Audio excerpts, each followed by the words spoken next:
What is up, y'all? That's right. Woo, woo, woo. And welcome to, well, faith is a good way to be wrong. That's right. Where we are talking why faith seems to be a fantastic way to be incorrect about everything. So won't you join James W. and myself, Amy Newman, as we accept whatever the heck we want? Because, well, faith.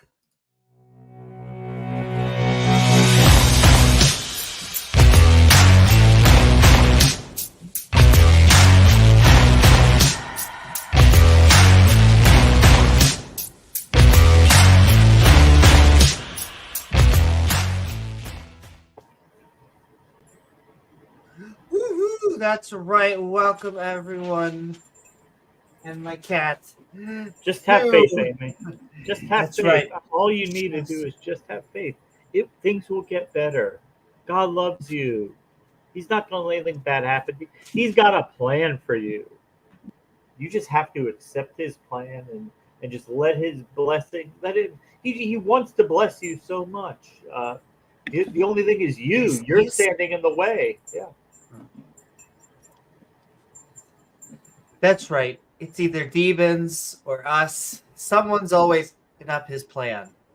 You had see, a I mean, plan. you might think even though God's omnipotent, he's the most powerful being in existence. He has all knowledge. He knows everything, but nothing is ever his fault. Nothing is ever his fault. All these things happen, and hey, you think, oh well, he knows everything. He's got the power to change everything, so maybe he's to blame. But no, never. Did you know that even God has to check to make sure the door was double locked? When God drops his toast off the counter, it lands butter side down every time. Every Did you know time. that? Every time. You Even would God think. is not exempt from certain things like that. Has to do a USB 3 times. Still, there's just certain laws of physics that, like the maximally good, maximally USB, these are very specific, I think, commandments. I think. Someone check that. JB, check that. Sending love to Joe Rogan fans. So we're Even God talking. has to verify his phone number on rentafemboy.com. That's a femboy. That's He right. is not exempt from the two-step authentication process just as he's got. Listen, our femboys demand two-step authentication. But for that level of cuteness, who wouldn't? Anyway, we want to thank everyone for joining us out there on the intertubes. How did they do it, James? Thank you, Al Gore. Please don't forget to like, follow, subscribe. I said it, YouTube. Can I be fed now? Please. Like, follow, subscribe. I would like you to reduce your carbon footprint. Man Bear Pig, it's coming for us. Though it is. The earth is getting warmer. It's okay. As I go, And help save the spotted owls. Anyway. Spotted owls. But that's okay. Chickens are doing fantastic because, well, they taste great with ketchup. My cat was chasing a barn owl the other day, and yeah, I invented the internet. We are a skeptic channel, including both the schmucks that you see before us. But however, thou, after our opening and closing statements, we will be opening up the open mic so anyone can say what's on their mind. Atheist, theist, liberal, or conservative, come as you are, just not on my bookshelf. Here, cats. I don't know where the cats are, but I hear the cats. Anyway, unlike gods, which you cannot hear, apparently. Sometimes they tell You me just have they to take speak enough through them through that DMT. noise. That's right, enough DMT. You have to take what a heroic dose. Cappy's heroic dose. Yes, you never got there. You never quite got there. I had Otherwise, to you could get reach theist. nirvana. Exactly. Once you spoke enough, you apparently see God. I, however, just thought I lived in a log cabin for 10 years. Slightly different. Once again, I didn't get the heroic dose package. I got we cooked it in our kitchen package.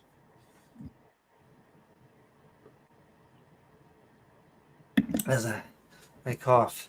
Again, sending The so much world love. order dose. The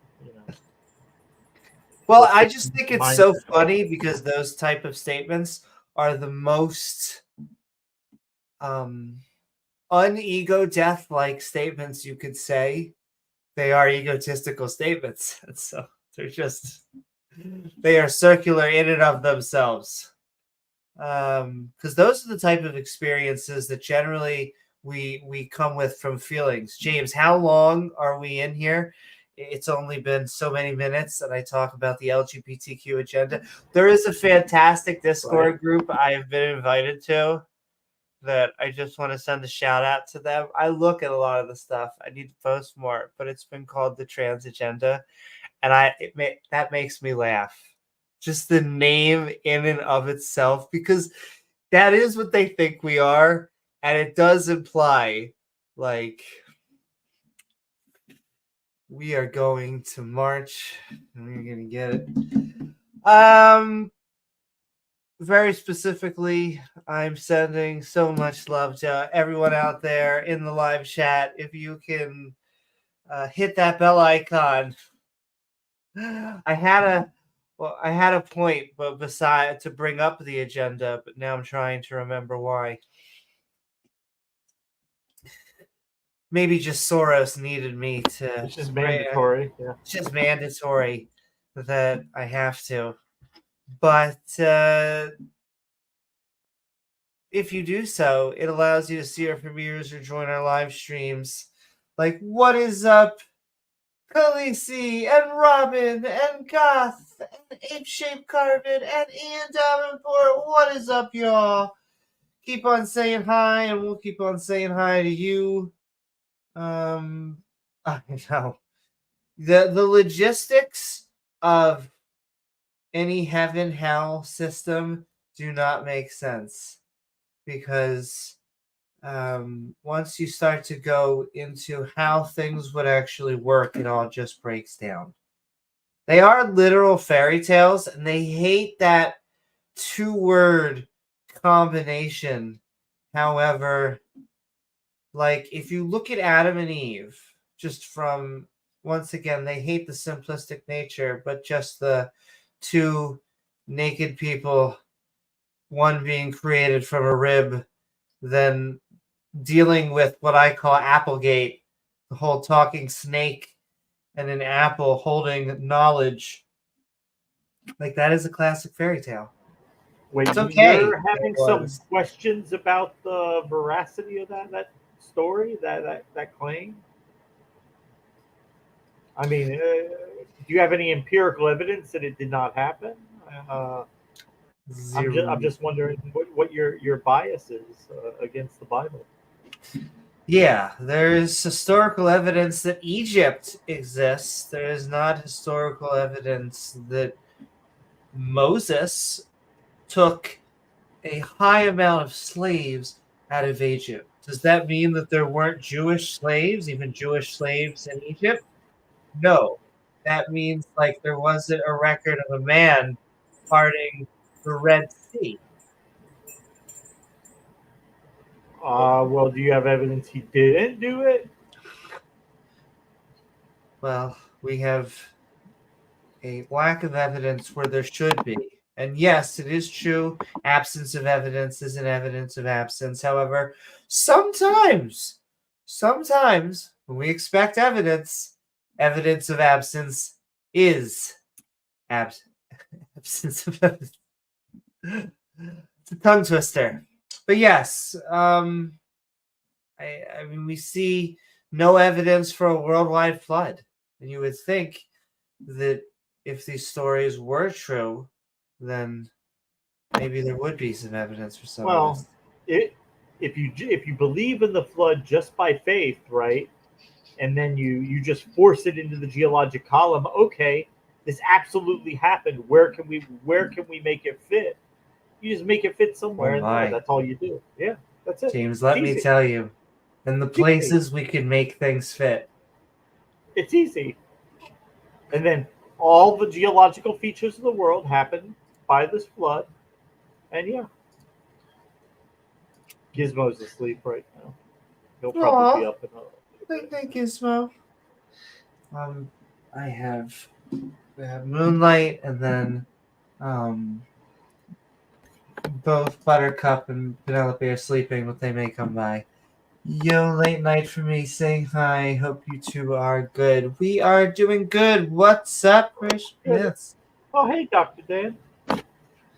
Do, do, do, do. That's right. We have to get Dr. Dan on the show. I wanted to have him come on and do ex, eh, to further expound upon his argument against genetic entropy that he was making on the Standing for Truth channel. That seems to be a popular one. They either go one of two ways, James. It's either presuppositionalism, and that's they don't want to talk about their views at all, or they want to take pot shots at evolution, and they want to take, this we're evolving backwards, which I'm pretty sure is an episode of The Simpsons. But hey, Makes actual biologists want to, pull their hair out if they have hair. If they don't, they can just maybe bang their head into a blunt object. But yeah, yeah. This you almost have to try hard not to understand it. Um, the way that they've had it broken down into bite-sized pieces and spoon-fed to them. But they spit it out like an ornery toddler who is just determined he is not going to eat today, and he's just going to spit out whatever try to get him to eat, even if it's something that they like, just to be obstinate. Yeah, for whatever reason, they want to deal with, all of science when they could just, find some way to have religion and science in two different buckets. I don't have, I'll deal with that in my speech or my monologue. I don't have the faith bucket, Well, but I do know there are people out there that, they have religion here, they have science here, and they can make it work. well, Dr. Dan, you can get with Mark Reed, and you can see what type of shampoo he endorses. You can get on that bandwagon. Maybe get a sponsorship for the channel. We are also sponsored by Nabisco. Nabisco trying to debunk creationists for the past 50 years. I wish that were true. Is that the Keebler elves? Yes, and I still find it amazing that we get claims like giants are real, gnomes are real, elves are real. What's up, James Wolf? What's up, everybody? We are having fun. We are talking about why faith is a good way to be wrong. So if you guys like the creation evolution debate community, the last debate between Atheist Jr. and Ken Hovind on Standing for Truth, which took place on the 19th, was a very good debate. AJ's debates with Ken are always good because he knows Ken probably better than Ken knows himself. And so he really knows how to push Ken's buttons sometimes. And this debate was no exception. And this is something I kind of started with Ken Hovind, my first debate with him, because he gets so triggered by the Haeckel's embryos. He gets so triggered by it, and he thinks it's such a slam dunk that he has to refute them that Haeckel faked the drawings because there was no evidence. Darwin came up with the theory, but he had no evidence, so Haeckel had to fake the drawings to make the evidence. But in that debate, AJ, because as soon as he told me, when he told me the strategy he was going to use, I knew it would be a winner because he was going to show a group of embryos and ask Kent to pick out which one is a human embryo among them. And what do you think he did, Amy? You think he could pick out the human embryo amongst the group? Or you think he said, "Oh, well, they all kind of look similar"? I don't know. But Kent, if they look similar, why would he have to fake the drawings? The whole point is that they look similar. You just said they look similar. You didn't have to fake the drawings, Kent. And if you take a bunch of creationists into a room, and you have older skulls of apes, and you have humans on one side, Yeah. you will get basically a good amount of human skulls here, a good amount of ancestral skulls here, and then there's like a good chunk right in the center they really can't quite agree on. And it's funny how it just kind of naturally creates a gradient again. Huh. That's crazy, James. Well, and they will fight over which, because they have to say the skulls are either completely ape or completely human, and they'll fight over which ones. Like, no, that's a primate skull. No, that's a human skull. Well, actually, it can be both because humans are primates. But yeah, Haeckel didn't have to fake the drawings because the embryos are very similar, and he took him to task. The same thing I took him to task on this supposed trial that the university supposedly had that declared Haeckel to be a fraud, which, oddly enough, his university declared him a fraud, but he remained distinguished professor of comparative anatomy for over 30 years after that at his university. But, they publicly said he was a fraud, so I don't know. Yeah, but when has religion ever gotten something wrong, James? Oh, Dr. Dan here, he's asking a question, Amy. I got it pulled up. Have you ever seen the table of hominin fossils showing which creationists say they're human and which say they're apes? I have not, but that is funny. And yeah, that it probably creates a nice even gradient layer that they end up just like with kinds. They end up making species again because there's only so many ways that I think you could really handle the diversity of life. Because that was my question to Ken Hovind was, because when people ask Ken Hovind, what is a kind? And Ken Hovind's like, oh, well, it could be if they can bring forth, but not necessarily. It could also be because ring species are the same kind because they look similar. Like you got a dog, a wolf, and a coyote, and you put them up with a banana, and you ask a 4-year-old or a fourth grader, which is not like the rest. Okay, they're the same kind of animal: a dog, a wolf, and a coyote, or a horse and a zebra. They're clearly the same kind of animal. 4-wheel drive, leather upholstery, it's the same kind of animal. That's right. And he's like, no, well, they look similar. It's if they can bring forth, but they have vastly different DNA and chromosomes. And they always look at you and they're like, you think you're related to a banana? Yes. It's not just the banana, it's the banana tree. You're just holding up an organ and being like, you think you're related to this organ? For banana man. Kinda. Yeah, you gotta have to look at the entire organism. But it doesn't matter which organism, and it doesn't matter how crazy. Oh my goodness. You look at this slug. You think you're related to this? Ooh, yes. Yes, the protein. The amoeba also drives them crazy, even though there's amoeba in every category of life. But Kent says The horse and the zebra are the same kind, even though they have differing chromosome amounts between the two. So basically, he has said, okay, if they just kind of look similar enough, they can be the same kind.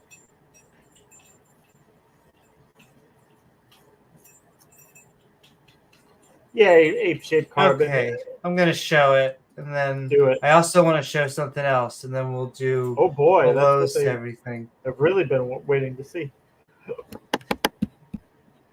Not even there's also that, but so here, and this is the table of ad hominem fossils showing creation said which are human and which are ape. And wow, it looks like a. So I guess those are the creationists at the A top, and that's their take on it. Yeah, this is definitely ape, From all ape to all human. Yeah. and this is most definitely human. Also, I like how there's no real consensus.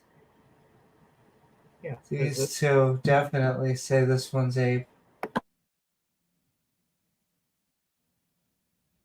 And all these. basically, it's just a crapshoot. They're making it up as they go along. Well, oftentimes within theology, they are. It's like a fanfic battle. I said today talked about how the Bible is just 66 books glued together, and someone said 73. And it's like, yes, okay, there's that version. The Apocrypha, yeah. That doesn't matter. That's an argument for you guys. We just are trying to figure out science, biology. Good night, Dr. Dan. Thanks so much for stopping by. Night, Dr. Dan. Boom, boom, boom. Send so much love, fair and service. Hello, all. Keep on saying hi to us. We'll say hi to you. So blessed, I'll use their word, that we have science communicators and educators in the debate community who just want to help people learn more and understand things better. Just understand reality a little bit better than you did before.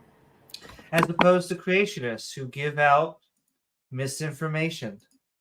I was so tempted to use the word literally in there, but I know that it adds literally nothing. But literal obfuscation and literal yeah. Shenanigans or what's up, spooky bed hair? Spooky. Oh, I said his long name as if he was a naughty boy. Normally just call him Spooky, but oh, you've been a bad bed hair now. Bad. Amy's got the spatula. You better mind your manners. I'll read that thing, what James was saying. That wasn't even on my mind, though I do have it here. I do have like an interesting, because most of them don't last that long, and most of them aren't even interesting. I do think did you end up reading it, James? I did have like a scam bait that I actually had I read through part recording. of it, yeah. I think I actually did read through all of it, yeah. It's just interesting enough because he kind of half-heartedly gives in halfway through, and I just find it interesting when they just start to admit the game, and it gives you a chance to maybe. I thought it was like how he knew you were just wasting his time, like pretty quick. He figured out like, oh, you're just playing with me. You're just wasting my time. Wait, you say Dr. Penn is not a legitimate doctor? How dare you, James? Yeah, he seemed to think not pretty quick. When my wife calls me by my full name, I know I'm in trouble. In a good way. That's right. Spankings around for all. Especially for creationists, you're gonna have to come up and join us. I have once again a very short opening, even shorter than the last one. And I'm gonna do some quick shout outs. I'll try not even to go. How much short can you go? Oh my, I would say like 24 degrees in New York, windy weather. This tiny. I would pay you to make fun of my penis size, Amy. It's not 15 feet. What's the going rate to have a tranny make fun of your penis? I will say, Dr. Penn S has great new going rates, so we'll work out something. We'll get a payment plan. DrDino.com, Dr. 15footwhaledick.com. In fact, maybe we'll trade. I want very specifically DVD number 5. Power DVD. DVD number 15. Now, by the way, he did say, just in case anyone's wondering, Kent did say 15-foot whale dick in this debate. He did mention it. AJ didn't even really have to prompt him. He did it on his own. In fairness, I also talk about how big a whale genitals are within my daily conversation as well. And so it comes up all the time. You know, really you're in line at the grocery store, you're at Wendy's, sitting down on the commuter train. Yeah. Hey, did you know the whale's penis is 15 feet long? I didn't know that. Now I do. And now I have to burn. Whoa. I've got some pictures here. I got 50,000 slides I can show you. Here you go. $50, I'll give you on a thumb drive. You'll get them all.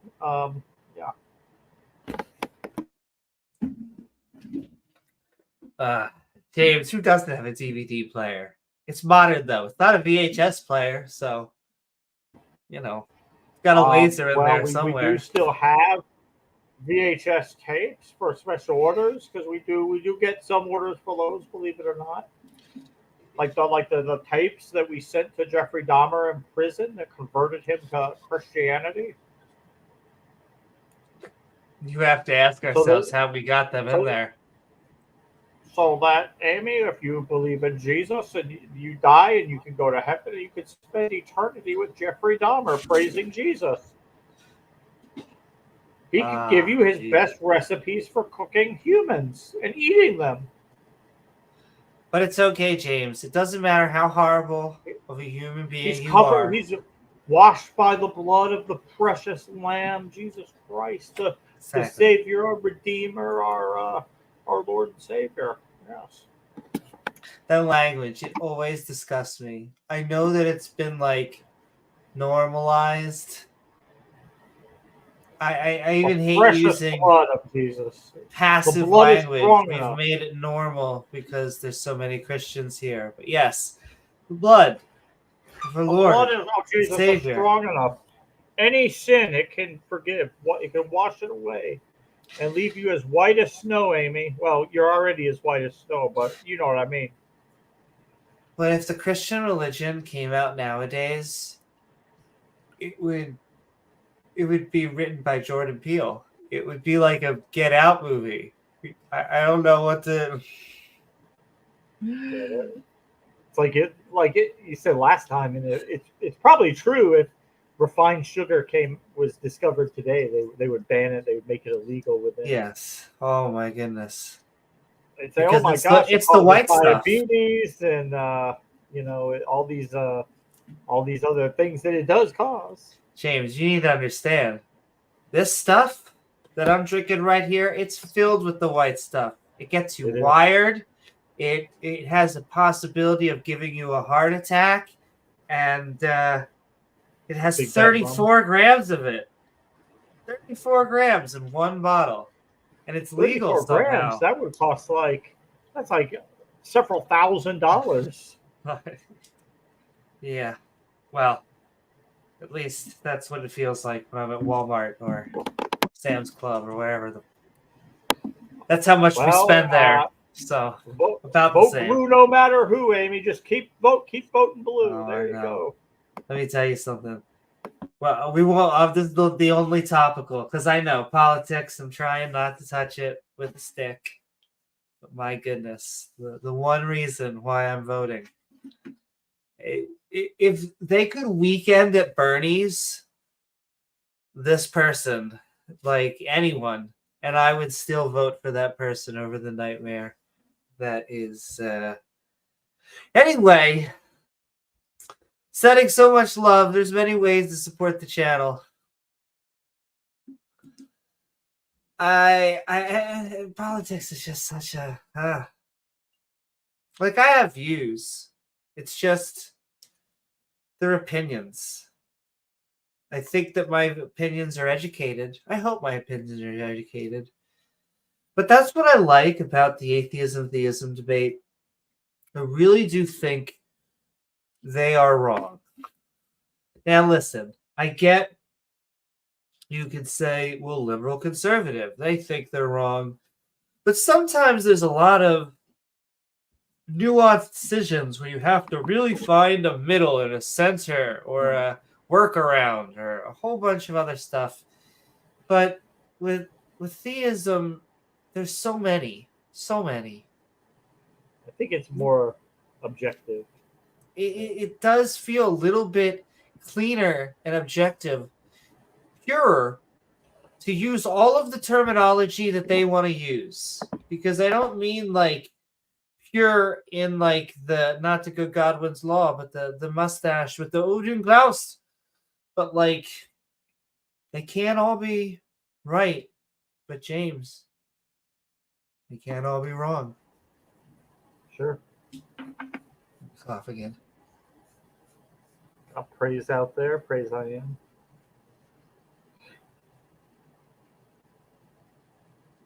Sending love to praise. Sending love to all of our theist brothers and sisters. I mean, we want good evidence. That's what we're looking for, right, James? It's in the genes. That's the goal. The problem is that I have genes in a different drawer, and I should be looking at them. I'm pretty sure. That's what they mean, right? When they say the information's in the genes. There's a calculator in my genes. Probably. This is becoming more a dad joke the longer I'm trying to pitch this. Why are they wasting their time worshiping God when they could be doing something much more interesting, like going through Amy's gene drawer?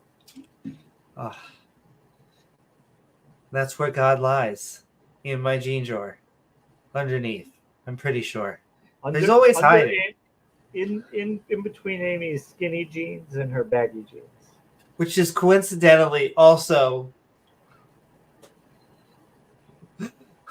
where I hide Gavin. I'm so sorry. No, I'm not. Are you doing well down there? He's doing well down there. So I've heard that as far as Gavin is concerned, pants are contraband. He is not allowed to possess a pair of pants in his size that he could wear. Just like iron. There's the two pantsless apologists I have down there, Gavin and Iron.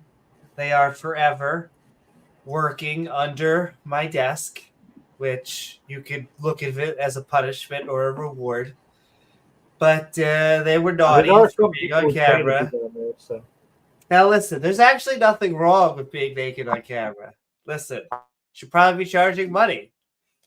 But doing so while during a debate, well, it will get you sent to a type of purgatory that is underneath my desk. But hey, if that's your goal, then hey, now you exactly. Then now you have a roadmap to how to get underneath my desk. Oh my goodness. But, you know, at least Gavin isn't a flat earther. Isn't that right, Iron? At least that we know of. He might be by now. That's right. Iron's just screaming obscenities at me for being a tranny. What? A maggot? Oh, that's an F. Huh. Anyway, what's up, Slicey? Sending so much love to everyone out there. We are having fun in the sun. P-Town, what's up? We're going to have a link soon. And I am going to be able to be on. I'm excited because last time I did have to go to bed early, but it's spring break. Do, do, do, do.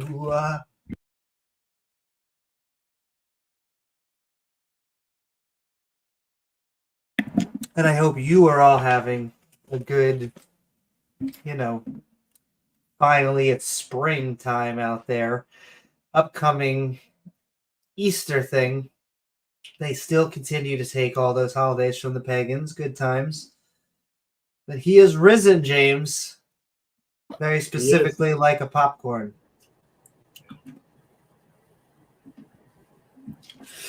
So many ways to support the channel, and then we'll get into the monologue and invite all of you to come on and be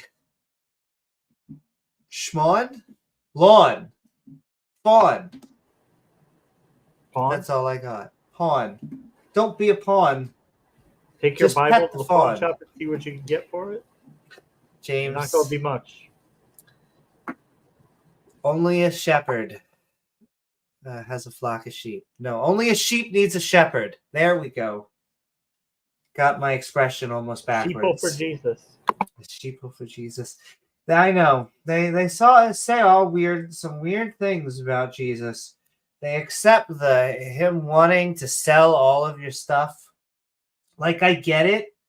Like, to them, they're like, look at how big of a hippie moment this is. Sell your stuff and follow me. Leave all your family behind. Dude, what? Follow me.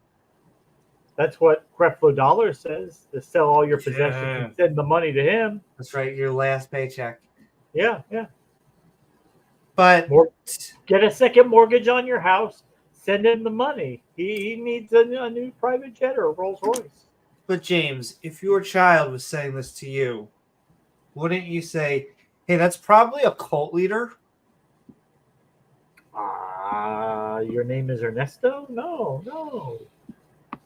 Listen, he's tall, dark, handsome, and he's saying to sell all my belongings and to leave you so I could follow him. But it's not a cult. No, what? He sacrificed himself for us.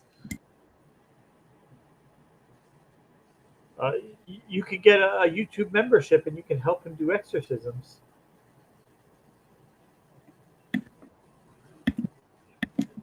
Favorite is the sending emojis.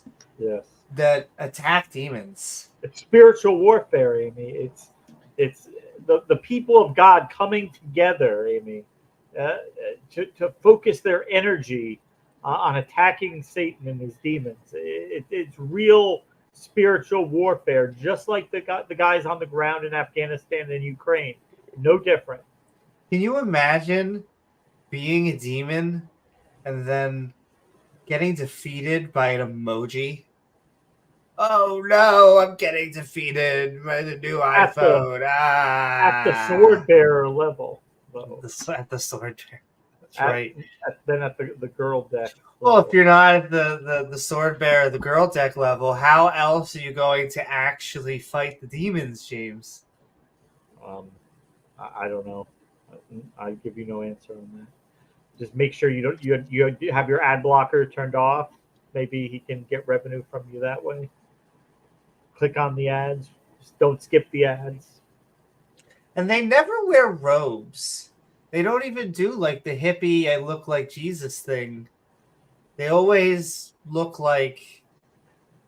Listen, I had madam charges. I'm allowed to say this. They always look like pimps. No matter... Not like they're wearing a suit that costs like $12,000 or anything, but a nice like $2,500, $3,000 suit. They look like they probably don't need your grandma's, Social Security check, and it's probably not going to be your cousin's college tuition fund. Probably. That's a kid. And I mean, we say this right before we're about to shill, but it's the invisible product, James. They are selling a guy beyond time and space that they think answers prayers. But you're missing the point. Your cousin's not going to need to go to college, Amy, because Jesus will be back by then. Your cousin Oh, is what, exactly. like 14, 15, 4 years from now. That's Jesus will be long back by then. Well, that's the other thing. They are apocalyptic cults. Once again, not to use the C word because they roll their eyes when I really do when I talk and use that. They just go, "Oh, why don't you just tip your fedora even further?" And it's like, listen, you follow, and in fact, not to bring up the agenda again, but they go, "Oh, you're one to talk. You're in the alphabet cult." Dun dun dun. You don't even believe in biology. I know. But no, there's no leader. That's just a group of people that came together so we could stop getting like crapped on politically. However, you don't No, choose to be gay. I know they think that, but I run through this. Like I run through this scenario a million times, and one of two things like happens. I either help them explain why they're straight, or they walk me through weird scenarios in which they're definitely not 100% straight. Or I guess, James, it becomes a little bit more post straightness for them. they're Ted Haggard Ted sexuality. Haggard is completely heterosexual. Well, and that's the other. Like he said It's in that documentary that they did about him, he's like, oh, I would call myself straight, uh, but with issues, or straight plus. Like there's a couple straight addendums plus. on there. Yeah, I forget the exact terminology. I know what the plus is, James. It dangles Yeah, very specifically. But hey, like we all have our things. yeah. Thank you so much, Ian. That's right. Hitting the like button is free. But his sacrifice was unwarranted. F you guys. Yes. Well, the pot shot that I take is really Adam and Eve. Adam and Eve. The Applegate story is where everything originated from. And it doesn't matter how anti-Semitic I see some of the Christians and Jews get, especially when they don't believe evolution. It doesn't matter. Adam and Eve didn't exist. The Jews mostly accept it for some random reason and are like, yes, of course we accept evolution. And so I'm just waiting for the other religions to get old enough, mature enough to also compartmentalize their brain and have religion and science.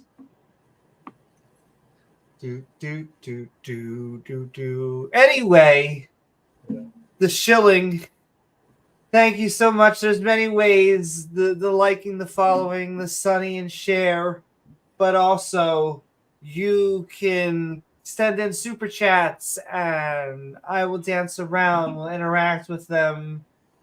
You can send in a super thanks in the future if you're watching in the future. We have what's up, Robin? What's up, MXD? We have Did I say hello to God equals square root? If I didn't, what's up? I don't remember you saying hello to him. I like saying hi to everybody. This is the Skeptic and Ranting community. I see you all within like the same groups that I hang out, and so it really is good to have that alternative. I keep on thinking about that, especially lately. That I know I've been saying this the past few times, but I want to pump our episode back up to 2 or 3, but I'm just happy to be on now. So I say yes, Applegate. That's what I call it. Applegate, the original, upset was back when Adam and Eve and the snake and oh my goodness. And he said, she said, I view the snake as the first. What's up, Sven? Here, cat. Oh, even with my with my headset, I can hear. Oh my goodness. My babies. Podcast sponsored by Keats. Penelope says hi as well. Happy Sunday, that's right. Or Monday, or if you're watching this in the future, whatever day ends in Y for you. But yes, not only is there super chats, but there is membership with our evolving badge system, which tends to trigger creationists because evolution triggers them, James.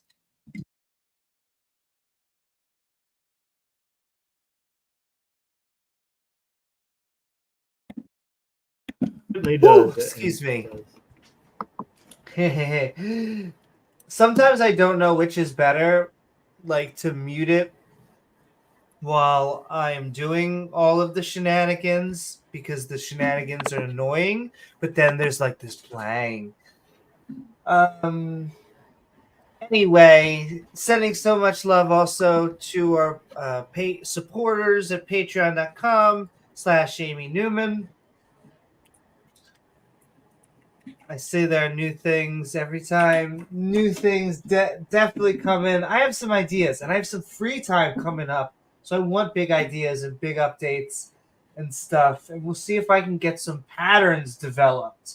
And if I can get some patterns developed, maybe we can start kicking some butt because I really do think it's important. There is so much misinformation in this era. And listen, it's not me. It's not like the hero complex because I sometimes see with these preachers and the imams and the rabbis, and we don't want to replace what religion with the prophets and all this stuff. We need you, and that's why skeptic and ranting community, baby. James and myself can't do it alone. Forest fire. That's right. Well, and I worry that if you don't give an alternative, it makes people stay in a possibly toxic community because they're like, well, I know that they hate gays, but I have nowhere else to do karaoke. And so that's true. Eat crumpets with or whatever that we do. So, I've never actually eaten a crumpet. Have you had a crumpet? What are crumpets? I do. Crumpets are a type of cake. Like biscuit? It's like a or pastry. Cake? Yes. Have you ever had a tasty cake? It's a brand. Okay. Because they make crumpets. That's the most American crumpet that I can think of right now. But they're good. You better drink something while you're eating a crumpet. But has the matzah effect sometimes. It's like something like British. They eat it during tea time when they're having their afternoon tea, right? I think things like that, like a scone, goes well with a drink, even though stuff like that can be a little bit drier because you're allowing it to be absorbed while you're eating your mocha, drinking your mocha. Eating mocha would be interesting, though. I guess if it's frozen, you can kind of do that. I saw one comedian say, "We have tricked all of ourselves into drinking milkshakes. We just put coffee in them. As adults, that's just what we have done." Meow.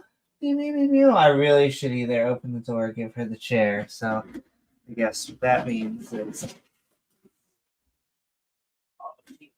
making it for it. But I love you so much. You're such a cute baby. Crump. From what I see online, they look like English muffins a little bit, sort of, maybe. Yeah. Oh, see, now she wants more pets. Oh my goodness. But I also could just do an entire stream of I pet love petting. Penelope. Pet petting? Cat petting. My goodness. James, I'm going to English today. You're going to watch it. I'm going to be successful. So, sending so much love out to Azo in the skeptic and ranting community as a whole, reminding us, sending so much love, as well as Chris, sending so much love, Chris, reminding us that there are theists in the skeptic and ranting community, and all we need to do is be skeptical of our beliefs. Dale Pastel, reminding us that we're looking for a little bit of empirical evidence. Penelope, reminding us that it's okay to be fluffy. It's okay to meow. It's okay to meow. It's okay. She had some good nom noms. She had some good pets, and now she's on her way. We'll probably sleep on Rachel, next to Rachel, and then during the day, the femboy gets up and Penelope just takes the bed. Really, the Penelope allows the femboy on her bed. Right. Speaking of which, sending so much You get love. permission from Penelope, otherwise. Yes, from the She may queen. chase him out of the bed. Yeah. Sending so much to Rachel Holland, reminding us that it's okay to go to a club and, get a subby femboy and tie them to your bed. It's not okay to go to the nations around you and just kill all of the men and take the women and children for yourself. Well, only the women who have never had sex with a man. That's I know. the virgin. Religion has an odd obsession with sex. First of all, while claiming simultaneously that we are obsessed with sex and that we can't even understand what sex is, because once again, we are Just imagine somebody being that guy, being the guy with a club in your hand, and you've got young women, teenage girls, young women, and you have to go through and see which one are virgins and kill the ones that aren't. Just imagine the horror of that. It's. But yes, James, this is the objectively moral God. I don't understand You're what gonna you're go talking bludgeon about. them to death if they've had sex before. Yeah. For God. Yeah. Thank you so much, Rachel, and thank you, Dave Gar, reminding us that, well, the Earth is round. It's 4.5 billion years old. We know it is. Also, the sun is 4.5 billion, and so is the other planets, because our solar system is. And they're all round, because that's what gravity does. Gravity is a real force. Try to trigger as much as I can of the flat earth. I can't imagine that many flat earthers come on here. And Titan probably banned. A good chunk of Iron. He had his chances though. He complained and bitched and did all this stuff.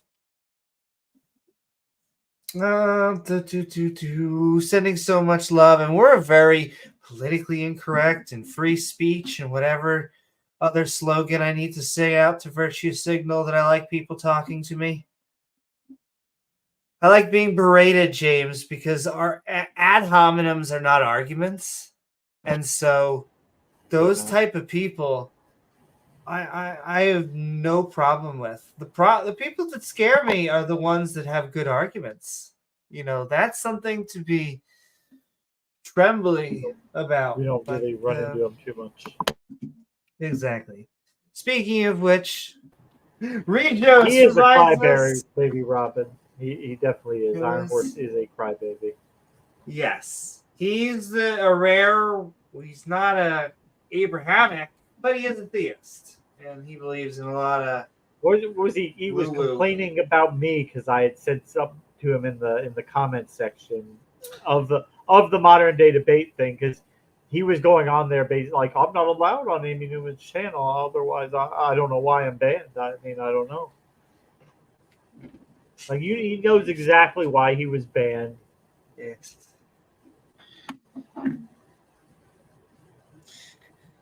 Did a If you drunk, drank an rant-filled entire email.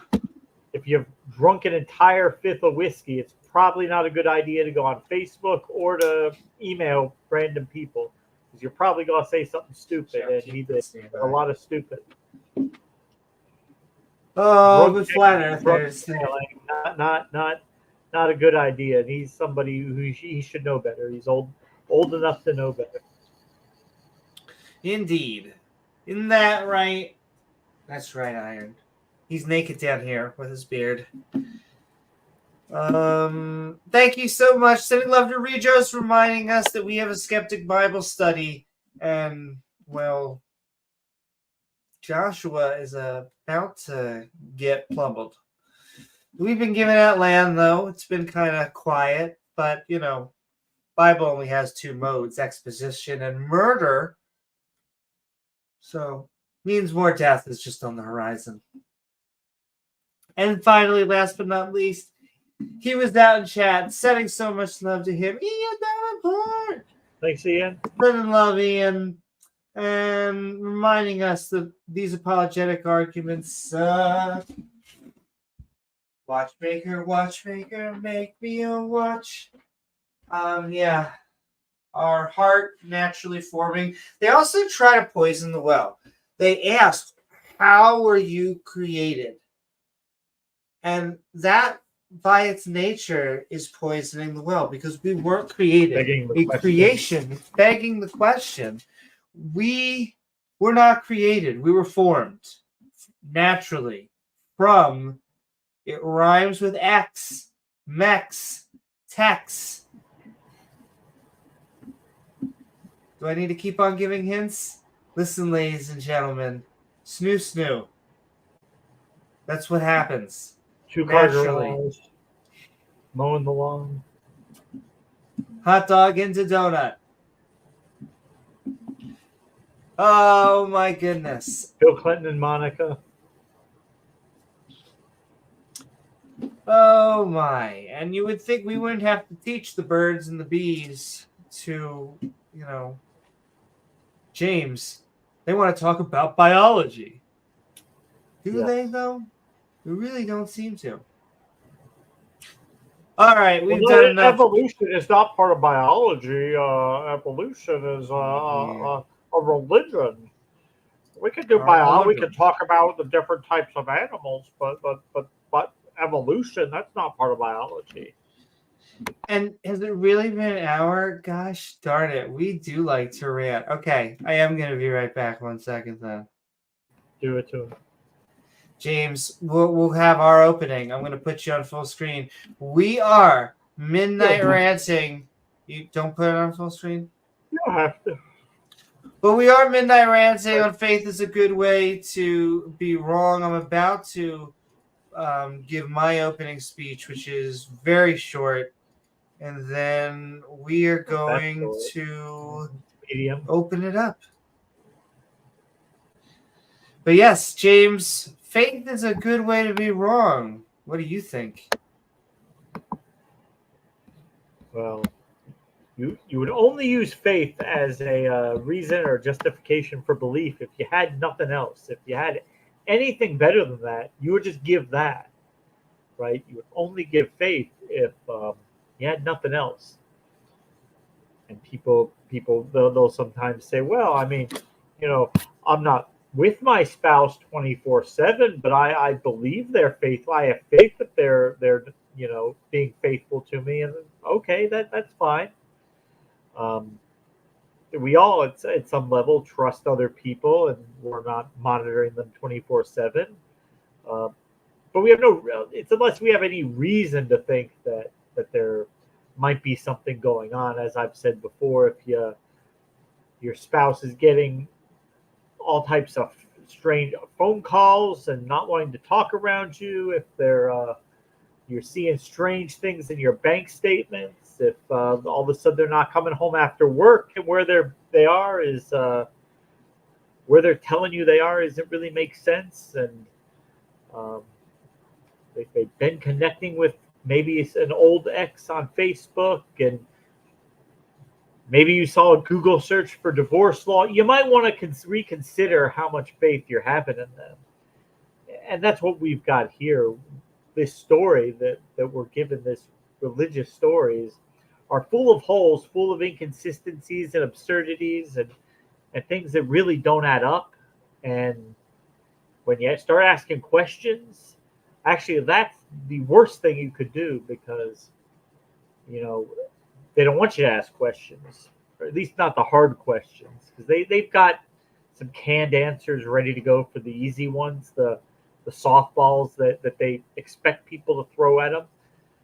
But once you get beyond that first couple layers of questions, once you really start getting under the hood, kicking around, kick the tires, see what condition this car is in, and stuff's gonna start falling apart. The house of cards really starts to come down, and that's why you just gotta have faith. You just gotta believe it. Fake it till you make it. And they will say, well, that's what the Bible says. Um, After when Jesus resurrected and he came to the disciples and he came to Thomas, and Thomas didn't believe him. He didn't believe that it was Jesus, and he had him put his hand in his wounds from being crucified. And then he believed, and Jesus said, yes. Now, how you believe because you have seen, but how much more blessed are going to be the people who believe but have never seen. So, you know, you don't have that kind of direct evidence, but God is going to reward you even greater if you still just believe it anyway. Believe it anyway.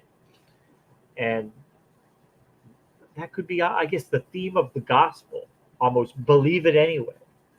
Okay, you don't have good reason to believe, it doesn't matter. Believe it anyway. Because now God could give you evidence. In fact, throughout much of the Bible, much of the Old Testament, much of the New Testament, there were plenty of people who had direct, observable evidence of these miracle claims, of miraculous things happening that defy reality, sometimes happening on a near daily basis. We have beings having personal encounters with God Himself, Him demonstrating His abilities and His powers and His knowledge, and uh, is clear supernatural abilities that transcend anything that humans would be capable of. So they got that direct evidence. We don't get that. We don't get that anymore. And why? Well, because God just decided He's not going to do that anymore. He just decided He's not doing that anymore. We don't get evidence anymore. We need faith. And you know, if that's not enough for you, too bad. Believe it anyway or burn. He will burn you just the same. It does not matter to Him. He is not the one who's going to be burning. That's going to be you. So that's a you problem. If you can't accept the things that He demands that you accept by faith, then it sucks to be you. Because He could prove it to you, but He doesn't care. He does not care. That's the theme of the overall theme of the Bible, the theme of the New Testament, the gospel is believe it anyway. But the theme of the Old Testament, He doesn't care. He gives no fucks. Yes, He set all this up so that the first two people were made with no moral compass. They had no understanding of right from wrong. But He still hung the future of humanity, the eternal future of morality of humanity, on their ability to exercise moral judgments, which they had no ability to do. But it didn't matter. Doesn't matter. Doesn't have to make sense. He still hung it on them, and they failed that test. So because of that, billions of people have to be tortured forever. And He has absolutely no blame in that situation whatsoever. No, that is not His responsibility at all, not even a little bit.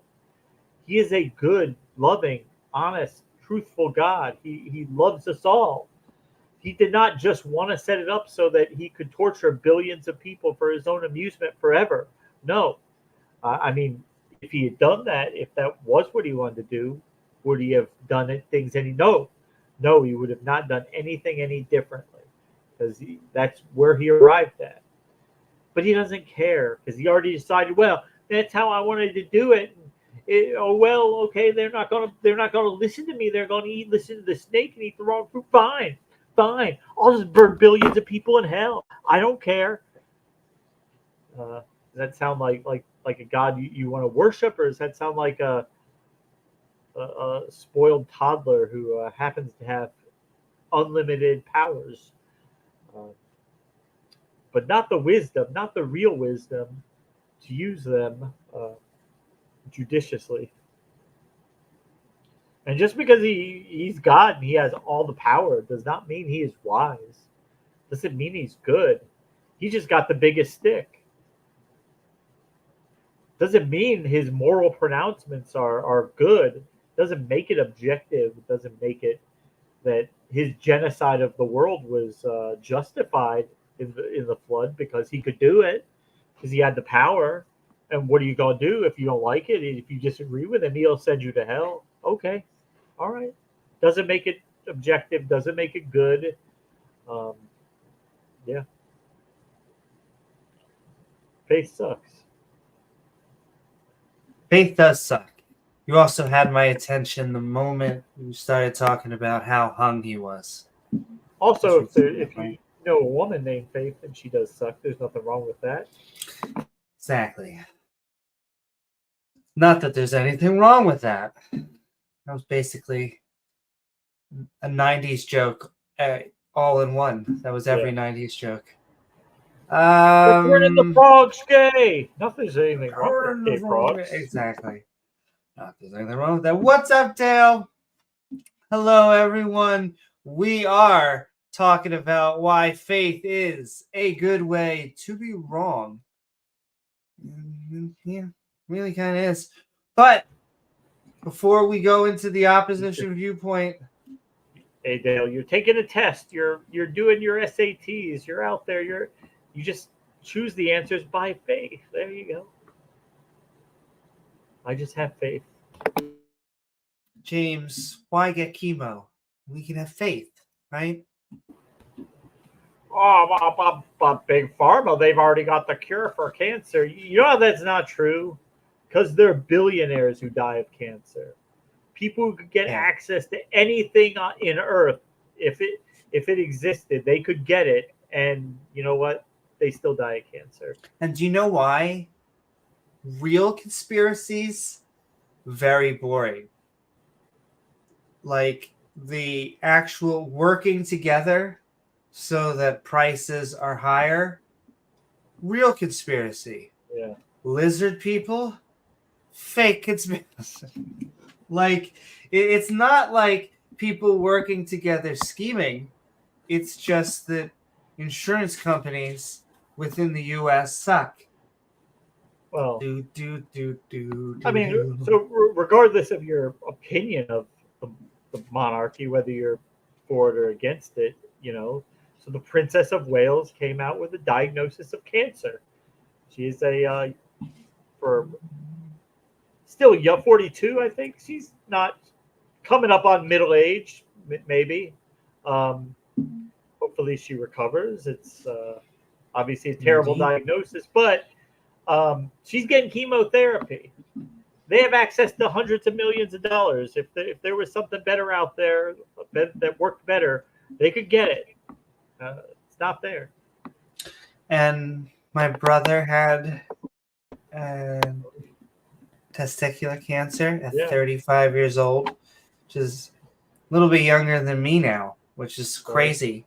And so it can happen to anybody. I'm sending my sympathy out to her. I always say it doesn't matter. It's not about royalty to me because,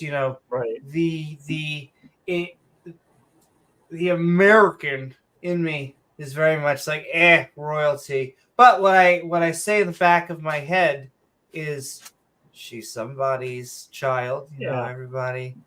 The queen was still a mother, a wife, exactly. A grandmother, a great grandmother.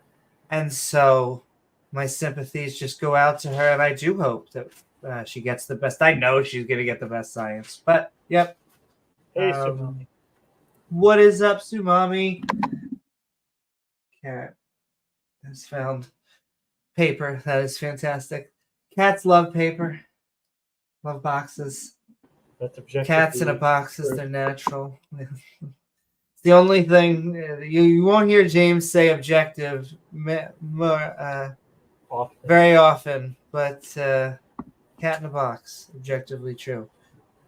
But yes, let's get to it with a cat. Hi, baby boy. You are so cute. What if I put you up There's here? a box laying around here. Gizmo sure make sure to jump inside of it. Yeah, but see, I swear, they look at that and they're like, it's the perfect defensive mechanism. Like, why would you even install anything else? Yeah, nobody can sneak up behind them. They have perfect field of vision. Yeah. Oh my goodness. All right. You want the pink? No pink. I'm sorry, my lovely audience. I'm trying to decide if he wants. Sometimes he wants the pink chair. Sometimes he wants out. They all have their own little lives, and I always think it's funny when we get the people that say that we have dominion over animals and that we are. James, did you know we went to the moon? We just damn went to the. And I know the longer I talk like this, the bluer my hair gets, and I'm gonna sound like a vegan soon, even though I eat a lot of bacon, way too much bacon. But other You're animals are responsible smart. for a pig genocide.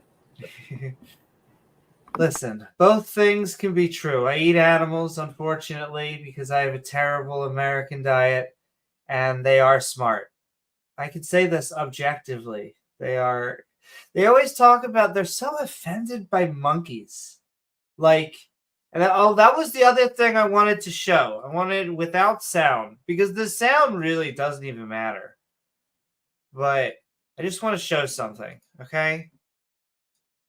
All right, James. This is hold on. Do. And once again, this is, I guess, a subjective thing, but they're telling me that this thing, this wonderful creature, does not look like us. Look at us. This is a monkey. Look at them standing on hind legs, just like we do. Look at the bone structure. And you think you're related? Do you want to have sex with that, Amy? No. Oh, because the Bible said 327 times they'll all bring forth after their kind. That's right. There'll always be a monkey kind. Yeah, I bet when that animal wants to have sex, it finds another animal that looks like it, but has the opposite sexual organ. Probably does. And will always give birth to another monkey. However, we share common ancestry with monkeys. That doesn't mean we are monkeys. We are apes, just like there are other apes out there. But it's really not that surprising to see this is, really something that shares DNA with us. A lot of DNA. All right, let's do my spiel. I can't help myself, James. I just wanted to show that because they do other stuff. Like they show the graphs. Like I said, they show third grade graphs and go, "You believe in this?" Well, And like, that's yeah, enough for you. That monkey is enough for you not to believe in God. To that's right. reject the I'm Bible. looking. James, you're telling me that it pops up. You think it pops up in real life? Is that what you're telling me? No. No. What about the flight Oh, of the whale? it's a 15-foot whale.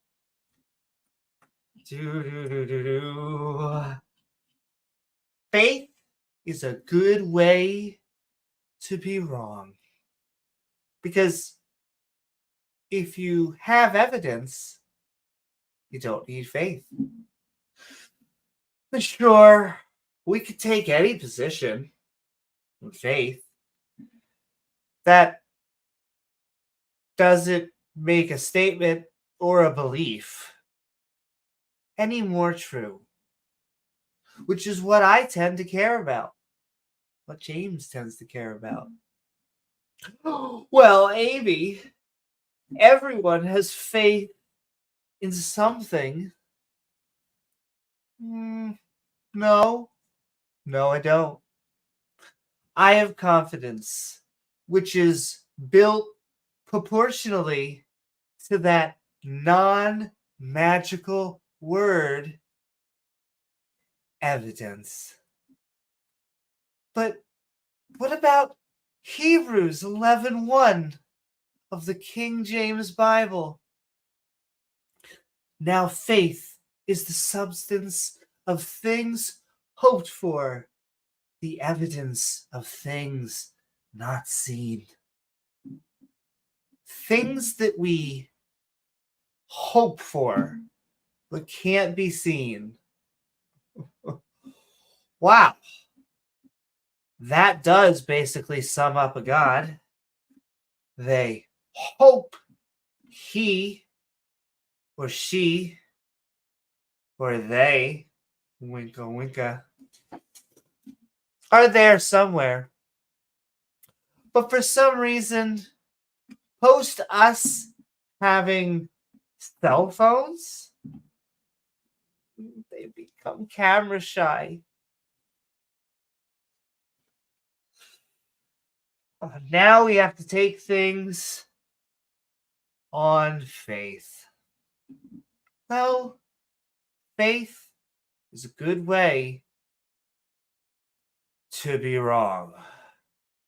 Faith, by its nature, is necessarily blind. Like believing in God or eating whatever the latest McDonald's sauce is. Instead, tastes good, but I don't know what animal this comes from. Instead, we should trust in science, verifiable, testable, and repeatable. That we don't get conned buying snake oil on the side of the road. Or a preacher telling us we're going to hell. Hey, cool people down here. Oh yeah? Bring me the evidence. Thank you. All right, everybody. Enough of me ranting. I probably could rant on this a while. Thus, we'll allow other people to come on and tell us maybe we're right, maybe we're wrong. I'm trying to think of a rhyme. Hong, hong, hong. So, I mean, I think there are things that we can say that we hope for, that we don't know them to be true, but we might like to hope that they're true. I think where you go off the reservation, where you begin into folly, is when you assert that because of that they actually are true. You can hope for, you can wish for, you can, for lots of things. And if you don't have evidence for it or against it, you can still hope for it, but that's a far cry from actually saying, no, because I hope for this, because I want this, therefore it must be true. It's necessarily true. And no, it's not. There are things there are unpleasant truths about reality. There are They're things that don't make you feel good about living and life and humanity. And as Amy sometimes says, that's part of being an adult, accepting the good with the bad. Uh, Indeed. Just like I think demons, very specifically, are a childish concept. Now, listen, I watch anime, love Marvel films, and video games. I get it.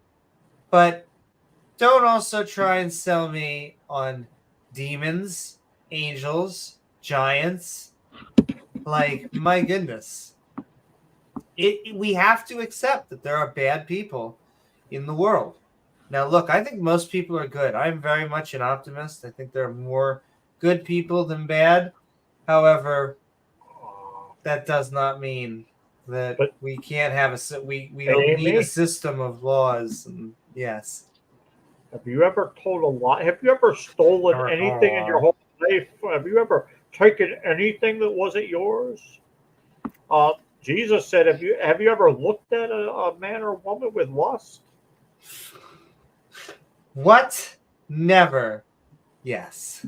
And so, Well, if you did it, humanity would not be around very long because indeed, the that's kind of sexual where. drive, the drive to procreate, is kind of fundamental to our survival.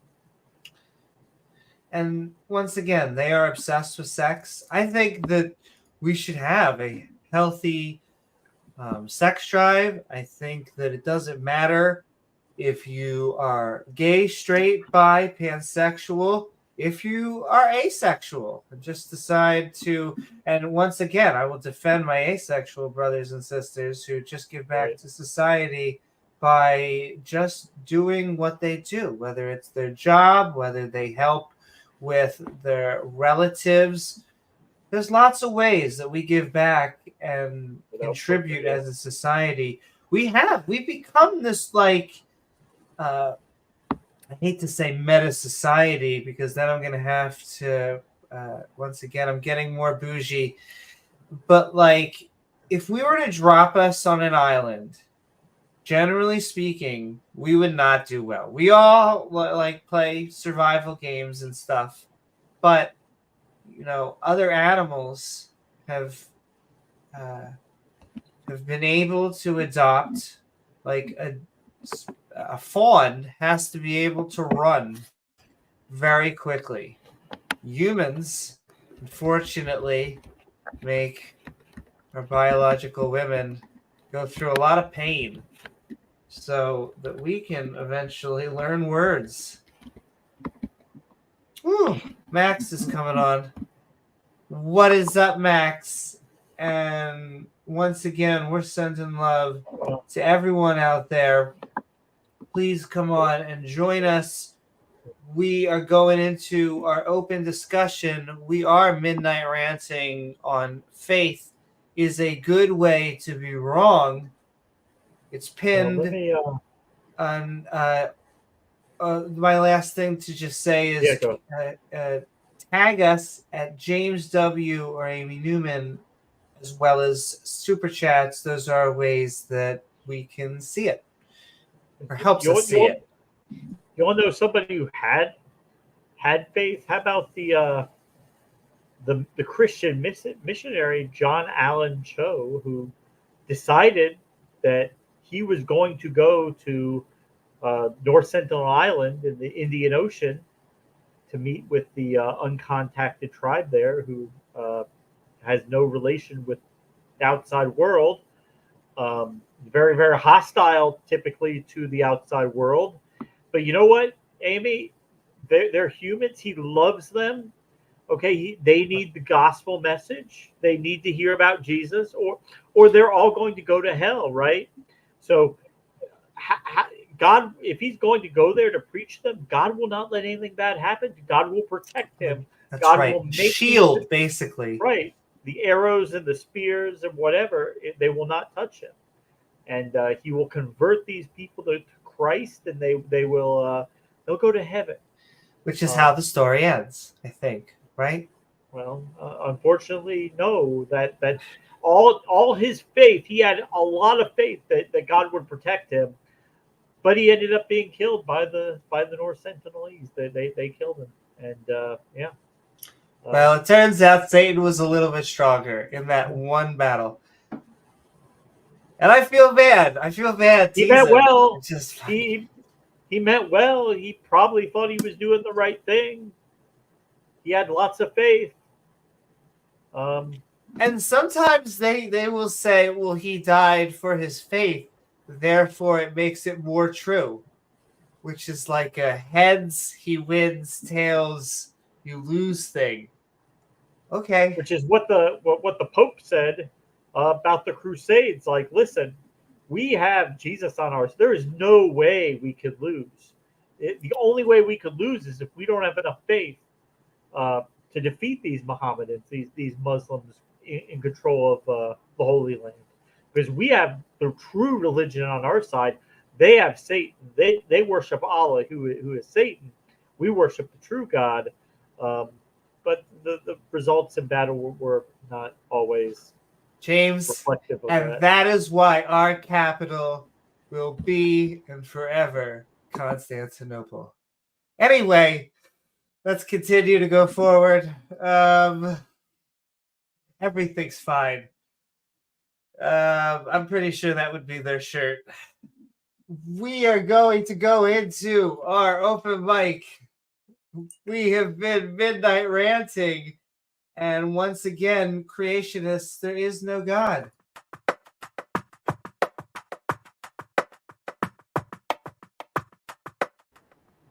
It's a legend.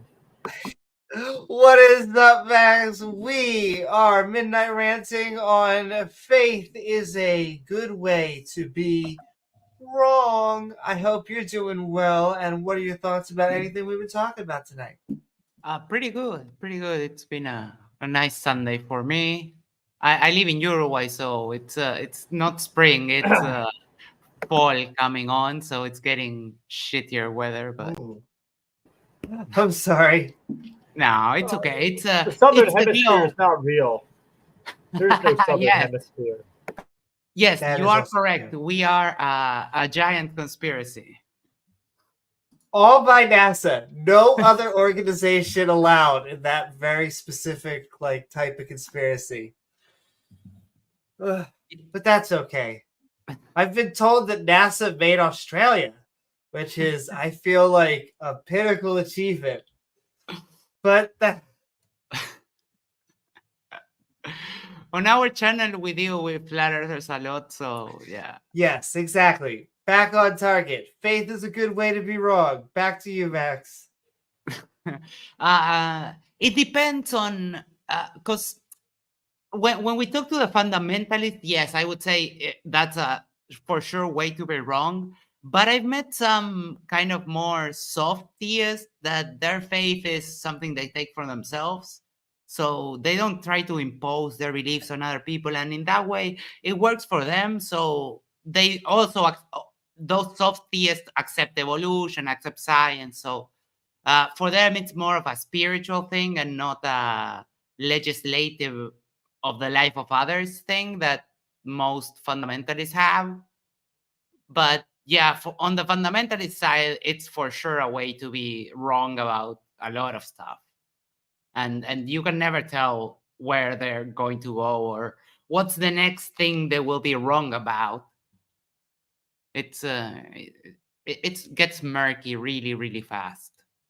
Yeah, I am definitely a fan of either the metaphorical or I hate to say the compartmentalizing, but as long as you can accept science, we are on the same team. Now, the atheist versus theist thing is like a philosophical debate.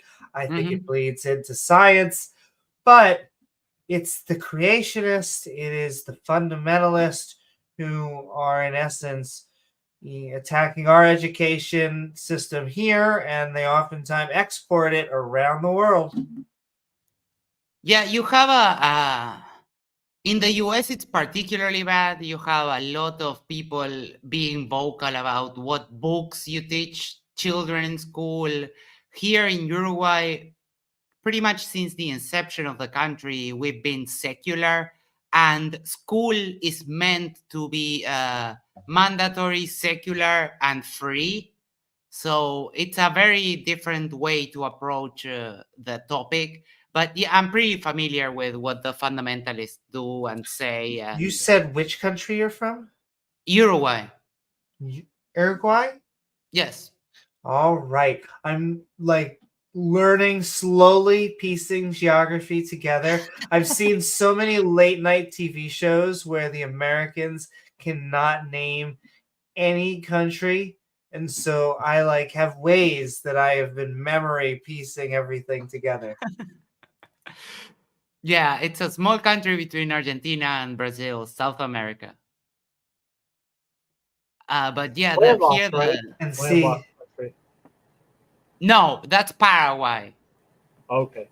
and you know how I remember? I can picture it in my head. Brazil is the big one, and then I'm pretty sure Argentina is a little bit over here, but opposite. If Next you're to I'm Chile. pointing to it, Chile, and the way I remember it is you go Argentina, Argentina, and it's sad because it's the second biggest. It's not the first biggest country, or not country like Brazil, but and then Chile is over here. It's the the thin. A thin, long stripe, Yes. like a noodle.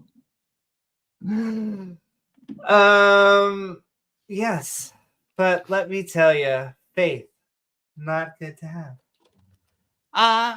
Yeah, depends on the approach. I was more of a hard atheist, more of an anti-theist type, but I've met a couple of theists that give me hope for the world, and give me hope that people can have these beliefs without being the bad kind of theist. It's Sure, certainly possible. and I would say my anti-theism. It always sounds terrible when I type it, but my anti-theism is not about anti-theists like them specifically. It's more about the religion. Once again, it sounds so condescending when it's like we tell them that they're victims and they're in cults and all of the things that I actually think are true, but don't sound very nice when I say them out. But it is. It's like the tendrils of 2000, well, 1,400 trying to 2,000, 3,500 year old religions that, my goodness, basically are not friendly to women, minorities, and the LGBTQ. But besides that, Yeah, that is true. They like to discriminate anyone who's not a white male. and they have to have their God be male. I find that so fascinating. Yes, but I run into in the street here some people preaching about the female god, and even when presented with Ooh. that idea, they call it like godmother. And I was like, where did you take this from? It's like, well, from the Bible. It's like, wait, no, you're wrong. The Bible says that God is a man. I'm sorry. They're like, I don't know what kind of weird interpretation you're bringing to this, but I have an interpretation, and not to get too Freudian, but we're thinking. Oh my goodness. I just God's to me. And once again, it's armchair philosophy and psychology. I do not have degrees in either of them, but it just seems like they're superheroes. Like the old ones had, the fun superpowers where they're able to send lightning bolts and all this sort of thing. And then the new one, that's my new thing is I love calling it modern theism because they hate anything new. Anything they hate, they attach modern or neo. And so I say the neo God. Yes, the neo Christian. It's this omni God that is the creator of the universe that has a big old ding dong because it has to be male. It can't be any other way. It can't be. And they have all these weird apologetics for it. Like they'll say it was written in this language and it has to be male and it was no How other could he way. impregnate Mary if he wasn't a man? Exactly. And after giving all of these, women of life arguments, I'm going to cough again. They talk about men as if men are. Once again, I love men. Not to. I know my God hair can't have a is. uterus. That would be horrible. But it's just weird to think that women would not have some symbolism within when they give birth. That they would not be some sort of creators, but no, it has to be male. It's got to be he. I remember a joke from George Carlin that said that women in power, no woman could or would fuck up the world the way that men do. I know that God is not a woman because I have seen the results, and no woman would fuck things up quite like this. And yes, I like that. But it looks like a cold universe. I always ask, does this look like the universe of an omni god? You could make Garden of Eden planets like everywhere. You could go boom, boom, boom, boom, boom, and everything would be lush and everything. What would we expect from a universe with no God? We expect just lots of empty space,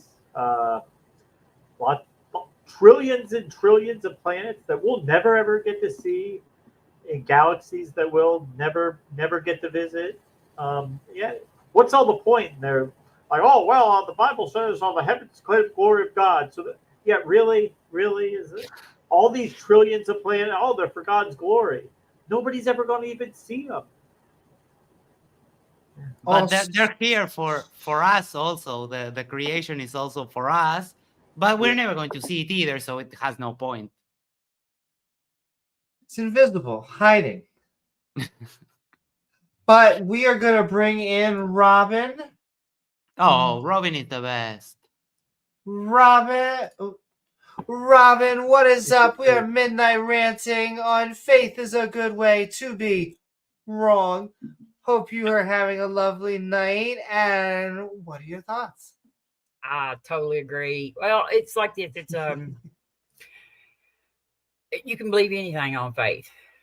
There's not a stance that you cannot hold on faith. So you could be wrong, you could be right, but you won't know. There's no what I want to say, consistency to it, predictable. What I really hate though is that y'all have faith in evolution. You have faith in Darwin. You have faith in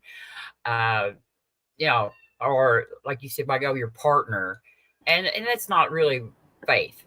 When you have evidence and you have confidence, that's not faith. Reasonable blind expectations. Faith. Yeah, it's not. Faith, like you said, James. If they had anything else, they wouldn't need faith. If you have evidence, you don't need faith. You say, oh, well, maybe because you've been married to your partner for 25 years and they've never, lied or cheated or done anything like that. So maybe that you're justified in believing that will continue. You can call that faith, but I'd say you have a rational basis for it.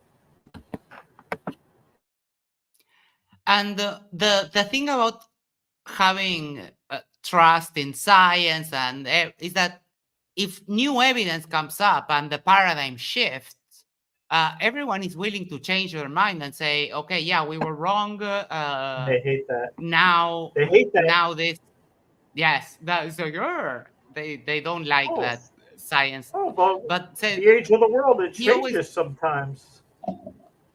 They always go back to they used to say cigarettes. They used to prescribe cigarettes to pregnant women. Yes, and then we learned more and we realized we were wrong and we don't do that anymore.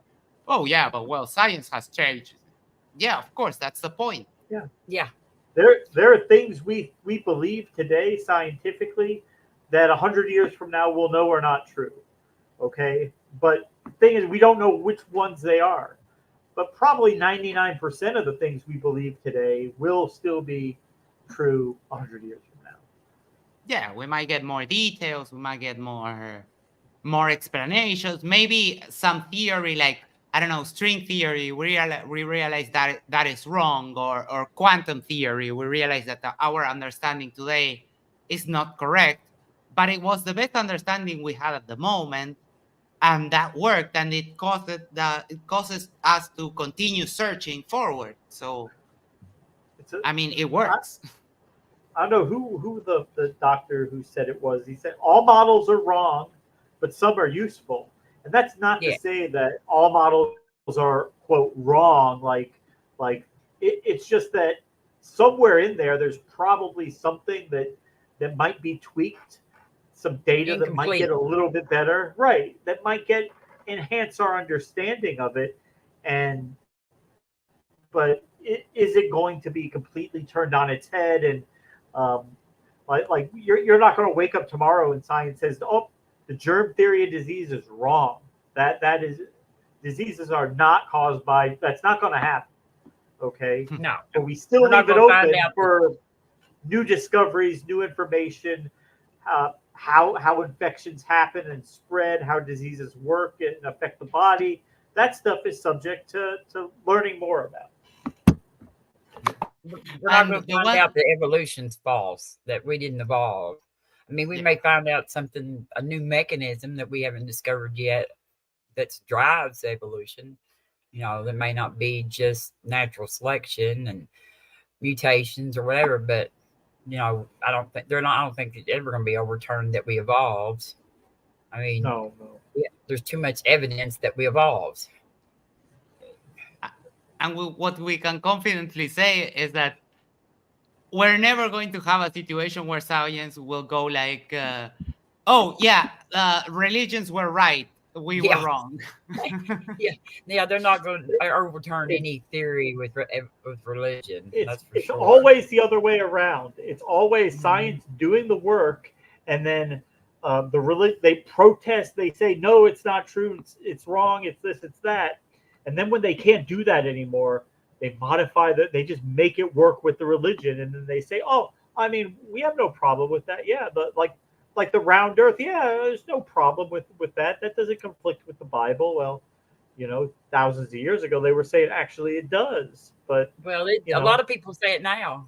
Max talks to them people yes. all the time. Yeah, I talk to those all the time. We did a show on today, a second part of the 200 verses that flat earthers attribute to the Bible as being part of the flat earth thing, and you have to be really generous with your interpretation to take it as uh, to assert that the Bible is like meaning that the earth is flat. It's very flimsy. You have to be very generous, and It's not even when explicit. speaking, sorry. It's not explicit. Like, it doesn't. Yeah, exactly. And It takes even a lot when of faith speaking to be a with flat earther. even Yeah. when speaking with a PhD in theology, he was giving us his opinions, and yeah, it's just not there. Even like Kent Hovind doesn't believe in the flat earth. And that would be a clear indicator. Like, he's a Bible thumper. He believes that the Bible is literally true. And he doesn't support the idea of the flat earth. That should Even give he you a can't clear defend that. that should give you a clear indication that the earth is not flat, biblically speaking, at least. Have y'all seen the Anderson and Hovind debate over the creation? Mr. Anderson, No. I've seen a couple of Not them. Mr. Anderson, Stephen Anderson. Oh, Stephen Anderson, the pastor. Yes, they had a little discussion the other day, and Stephen Anderson. And then what you were talking about, what I go about the science. This is what it really got to me, kind of. Um, he's trying to say that all the science shows that the Earth is old. That and he still believes that the Earth is 6,000 years old, but he believed that God created the Earth to look old. Right. And which makes the whole creation story unfalsifiable once you start doing that. Because how are you supposed to ever prove that God didn't do that? But it's So like but it so aggravated me because it's so dishonest to him. I mean, he just they all reject the science until they just cannot reject it anymore, and now he wants to weave it into his creation story. smart move though. It's like, okay, I'm going to create the earth, it's going to be young, but I'm going to make it old Look, But- because some Because he people just- will say that it's old. So I'm going to make it old and put the dinosaur bones right there below so that they appear that they're Well, million years. It's smart. They Of course. people used to say when they first started finding dinosaur, because no one had ever seen these animals before. They were never, if the Earth is 6,000 years old, then humans have seen all animals that have ever existed. Nobody's ever seen these guys. There's no pictures of them, depictions of it, and they're really big. You're not going to miss them. Okay, you are not going to miss a dinosaur, and nobody's ever seen them. And they say, well, Satan must have put those bones in there to test our faith, to see who really Unless believes you're in Chris God, Pratt. who really believes in God, and who doesn't, who's a faker, who is just going to say, oh well, I mean, the science says that there are these dinosaurs. I guess maybe the Bible's not true. Yeah, Kent Hovind didn't go for it. It was him and Kent. He was trying to convince Kent that he was foolish. Mark Reed and Ember dissected it last night. So if y'all get a chance, go watch it over there. It's really good. It can't get because he insults Hovind and everything, but it's like it just really kind of drove me crazy though, because now he's wanting to take all the work that science has done and act like, oh well, yeah, it's obvious that this is what They piggyback.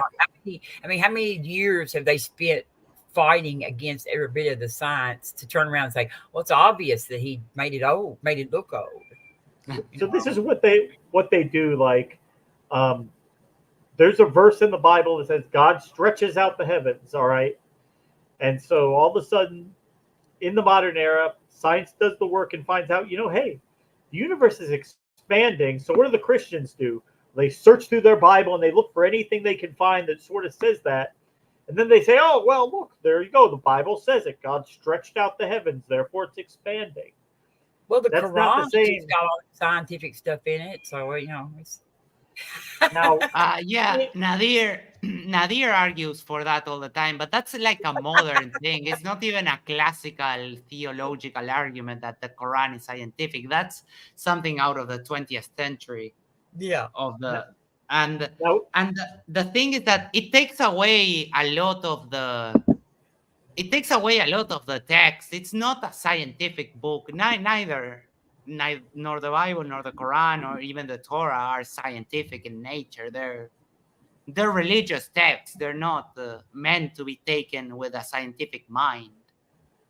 If Now- we say myth, if we say fairy tale, if we say Oh yeah. fiction, they get very upset. However, Well, fairy Yeah. tales usually have good endings. And, that's true. Happily ever I after. don't use the word fairy tale because it's more of a horror flick. I mean, it's like It is. Most of the stories do not end well. Ugh. no, it's not. It's horrible. It's a horrible. Yeah. if the and- Christians have been teaching for like thousands of years that, oh, well, we don't have evidence for it, but we think based on the Bible, the universe is expanding, right? And we can't prove it, but it's in the Bible. That's what we think.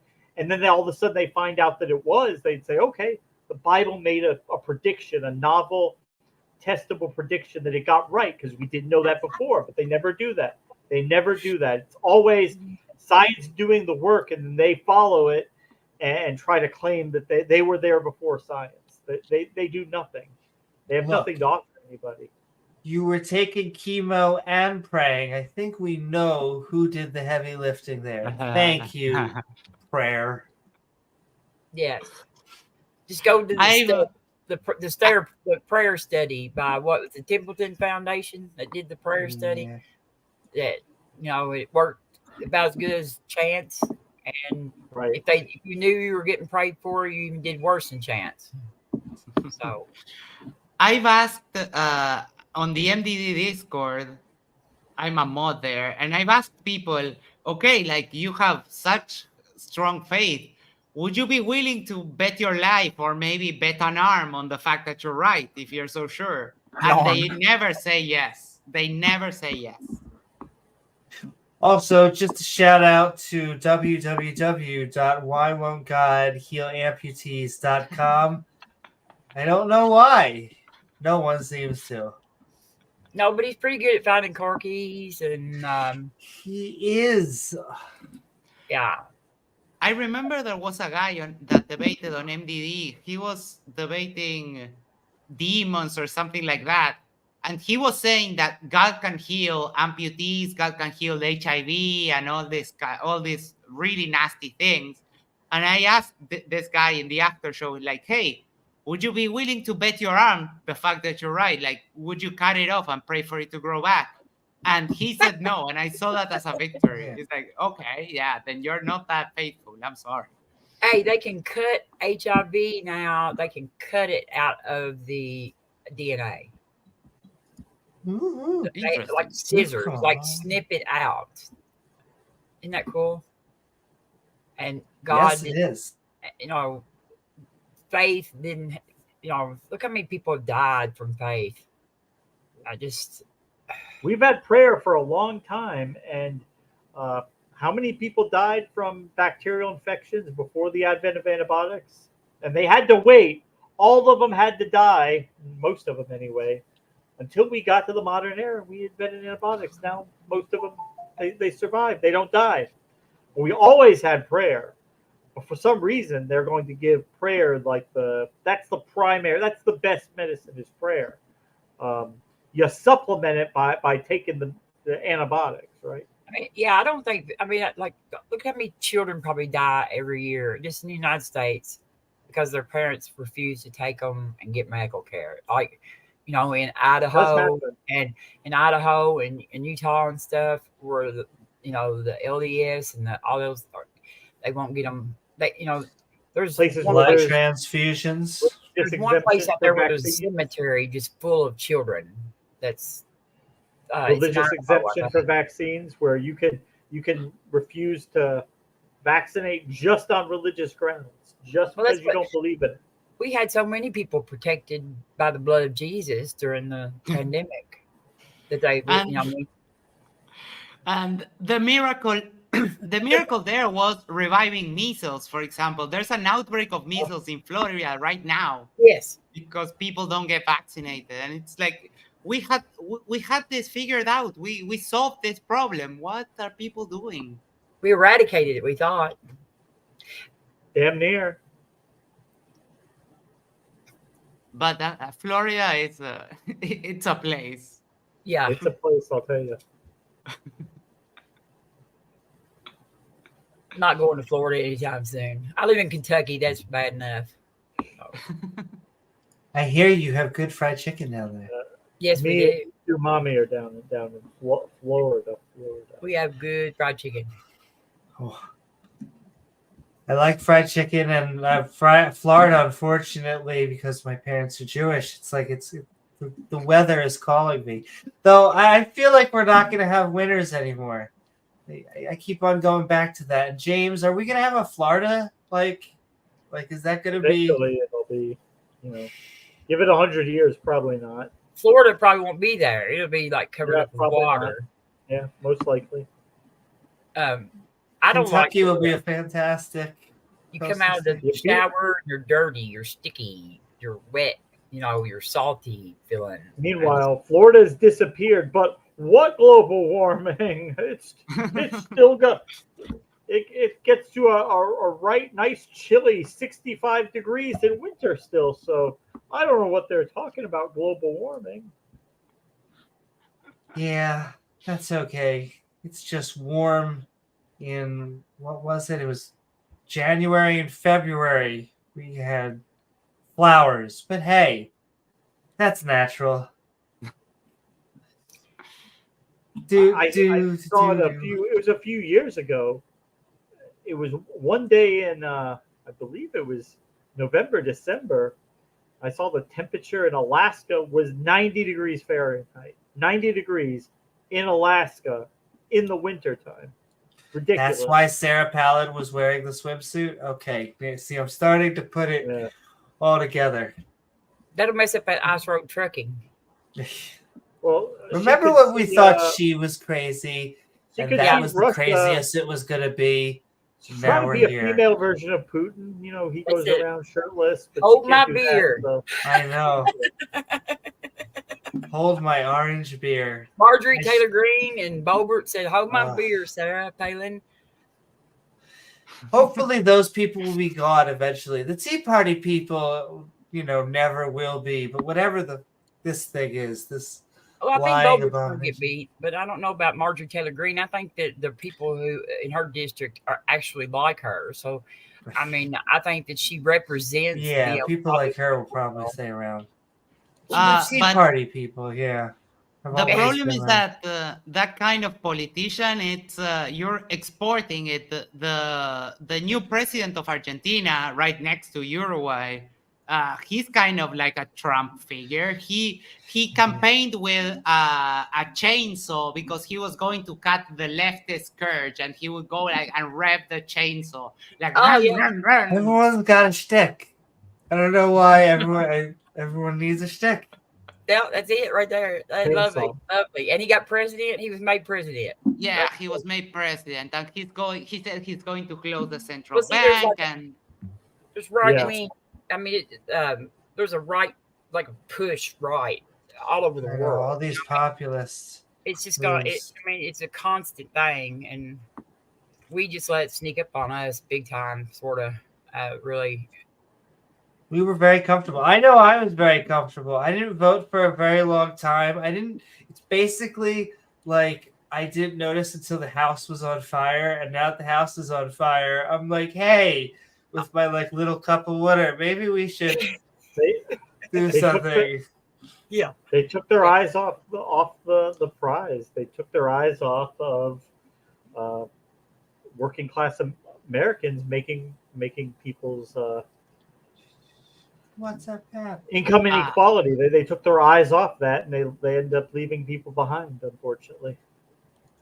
And yeah. I just, Well, I mean, oh no, who would have known that a whole party was going to turn away from everything? You know, like who would have known that they were going to just totally give up the ideal of the Constitution, the democracy, all that stuff. They metaphorical deal with the devil. Someone who I don't think believes in anything that they believe in. He doesn't believe in fishes anything. around for things. But tomorrow he may lose his tower. I know. It's maybe like close to a holiday. I know. And once again, they'll say it's political, and I guess it's in the category of politics. And so yeah, that'd be a unfortunately, good kick right in the balls for him. But it's not about liberal or conservative. Yes, it would hurt him in the one place where it actually matters, which is money. And he's been able to slither away from like such weird shit because like all of the jokes that we make about white collar crimes and we go, ha ha ha, they always get out of white collar crime. That is what he's doing. And so I hope that they are able to like when I say 90, it always baffles me because I think that's the actual number. I say it and I'm pretty sure that can't be true because that's way too many. And yet I think that's the actual number. Nonetheless, 91. Can it actually be that much? Can the front runner of someone? It always feels like we're in a Marvel timeline that is like. I think it's 88 now because I think 3 of them got dropped. 3 of the charges got dropped like a couple weeks ago. So. Hey guys, this is the universe where Trump is president. Yeah. Oh, okay. Like one of those what if scenarios. That tomorrow, everything is messed up. He has to have his bond tomorrow, Max, like $464 million or something like that. Mm-hmm. And if he doesn't have it paid by tomorrow, actually, the judge said he might put him in jail, but I don't look for him to do that. But they can look. Letitia James is like that judge up there is like waiting to take his Trump Tower if he doesn't post his bond. And Would they like put a lien on it or Yes, they have a lien on it. on Trump Tower? and there's a few that they're probably going to go after, and it means that he's not a real billionaire. It's one of the petty things that I go on in like a comment section in the bottom of a McDonald's thing. It's that he doesn't show his taxes and all of his stuff. Even Mark Cuban though came out and said that none of them keep that much cash on hand. All their money is tied up in real estate holdings and business deals. He's a Beano. I don't know. I'm not billionaire in name only. But he came out and said, even though his lawyers said that he doesn't have the money and tried to do that, he came out and said, "Well, I do have the money." So he's that dumb. He came out and said recently, yes, he just came out. He don't want to admit he's broke. He don't want to admit that. He said he just doesn't want to pay it. He has the money, he just doesn't want to pay it. But it's entirely if the judge isn't going to accept that, so that's extremely. There's got to be some sort of word that rhymes with moopid. He may have a negative net worth. His liabilities may exceed his assets. He's been begging for it too. I mean, he's been asking people for it and they're refusing him. But I figure somebody like Saudi Arabia or somebody, will come in and try to give it to him. I was gonna say that, or I hear like the ruble is a very lovely currency lately. Mark Reed, let's get him back in here. Well, first of all, just a shout out to all the haters that are joining. Come on, creationists. I'm just kidding. You're not haters. We just want you to come on and join if you disagree with us. However, we're going to bring on... This is someone, by the way, who not only claims to be from the Southern Hemisphere, but also from the island of Australia. Yeah. Another NASA project. Where is that on the flat Come Earth? on and claims? What's his claims business? Make me sound like I'm making it up. Yeah, there's no real Australia. Where's Australia at on the flat Earth? Nobody knows. It's beyond the ice wall, I think. I don't know. What kind of shampoo do you use? With Jon Snow. Me? Yeah. What's the Mark Reed endorsed official? Is it Suave? What I don't know what you guys have down in Australia. Yeah, it's called soap. Soap for her. Yeah, emu oil. Quality emu oil. Emu oil. Yes, yes. Yeah. Quality emu oil. None of that. Common stuff.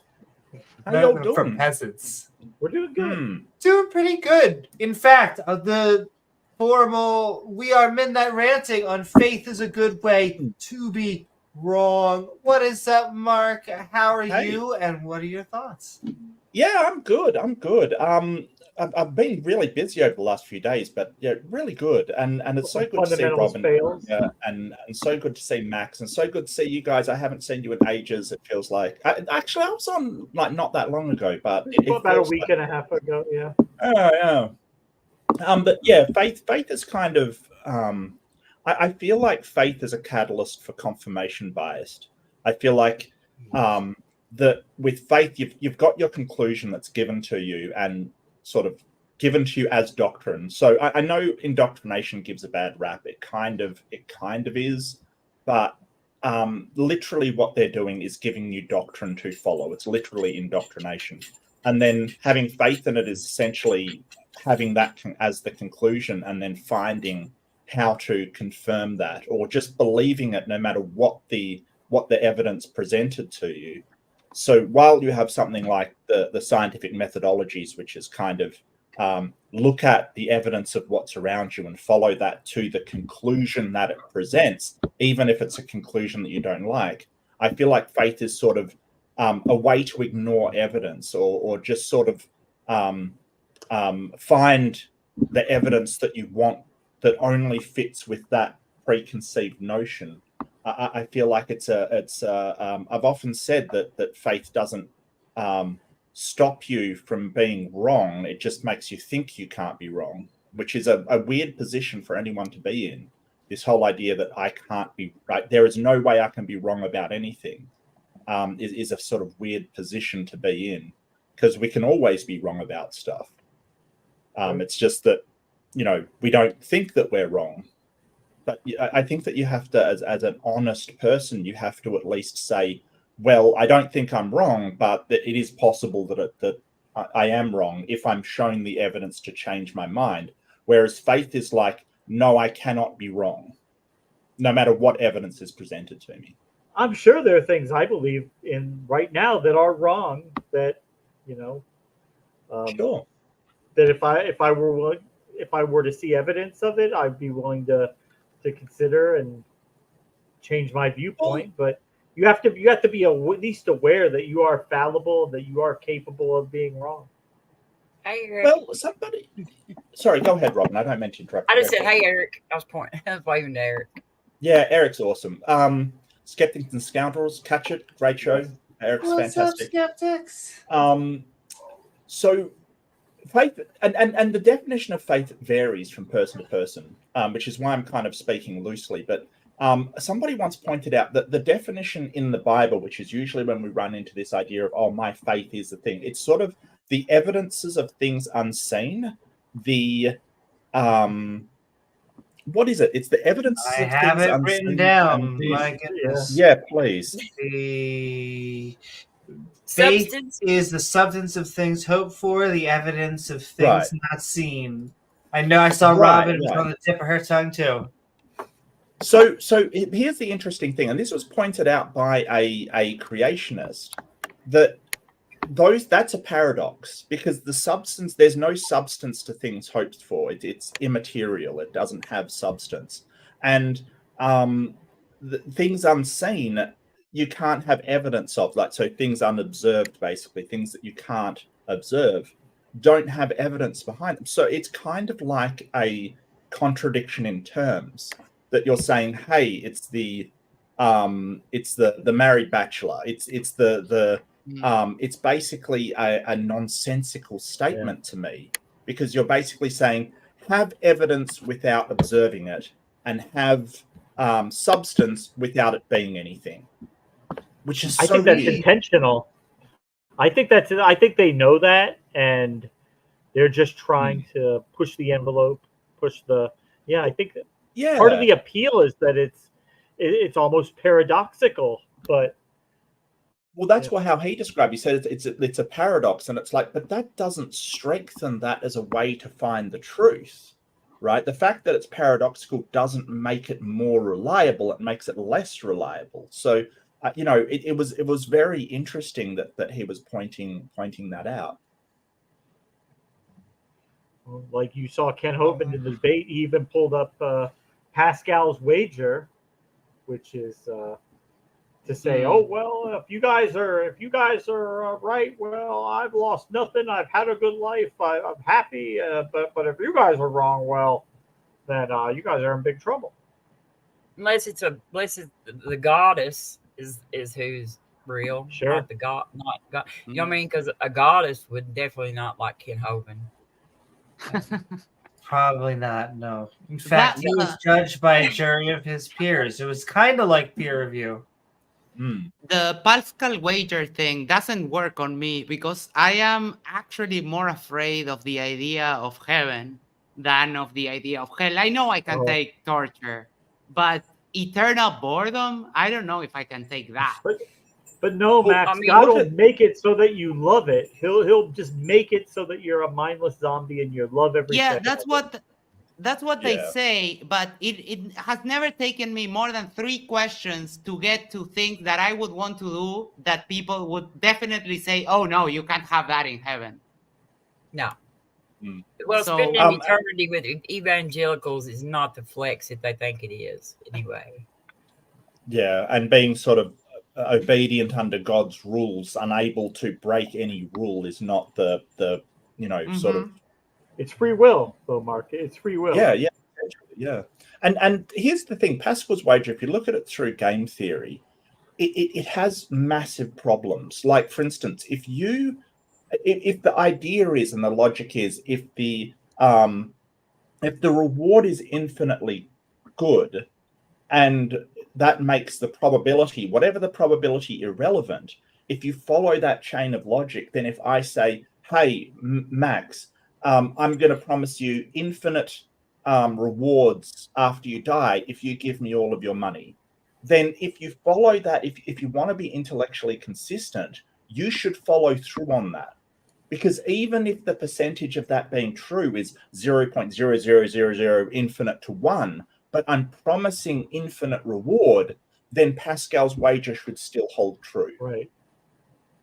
Right? But there's a problem there, right? That we can say, hey, if the infinite reward isn't coming, the wager isn't worth it. So we have to do a better job of our mathematical calculations of probability than say, well, if the reward's infinite, it outweighs any negative, which is not right. Yeah, it's not a simple 50-50. You really are weighing it against yourself and maybe atheism, and then Christianity, Islam, Judaism, Hinduism, paganism, the gods, it could be the heavens ancient that we Egyptian don't even deities. see. It could be them. They could be the real ones, or it could be the old ancient Persian deities, the Canaanite deities. It could be any of them. But I We am have the same also evidence for any of them. going to get Eric in here, and before I do, I'm going to do the same thing that I say each time I enter a new skeptic and an atheist. Theist, your God is not real. Oh, I'm just teasing you guys. I'm sending love, No, but just come come on and on, say, come on. you'll never be a woman. And Ah, Amy says, yep, not well, your God will woman. still never be real. God. Exactly. Well, they always think that it's hacking the LGBTQ thing because it's the lowest You'll never be hanging a real fruit. woman. They think that is gonna like cut me on the inside. I'm like, I can attack you on the deepest level. This is what you do and believe, and this person is the creator and the controller of the universe. But we could talk about what's between my legs. I mean, it's equivalent subjects, basically the same thing. By the way, I didn't get those pictures yet. Can you send the yes, well that is what always ends up happening is I hate you, you shouldn't exist. All right, let's talk about this. Fine, but I'm angry about it. That's kind of interesting. Oh, really?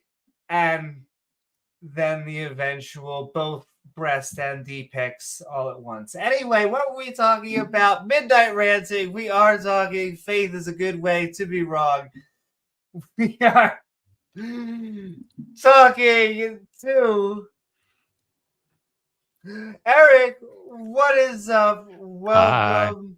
We are Midnight Ranting on Faith is a Good Way to Be Wrong. What are your thoughts and how are you feeling? I'm doing pretty good. I just finished playing Final Fantasy VII with my wife.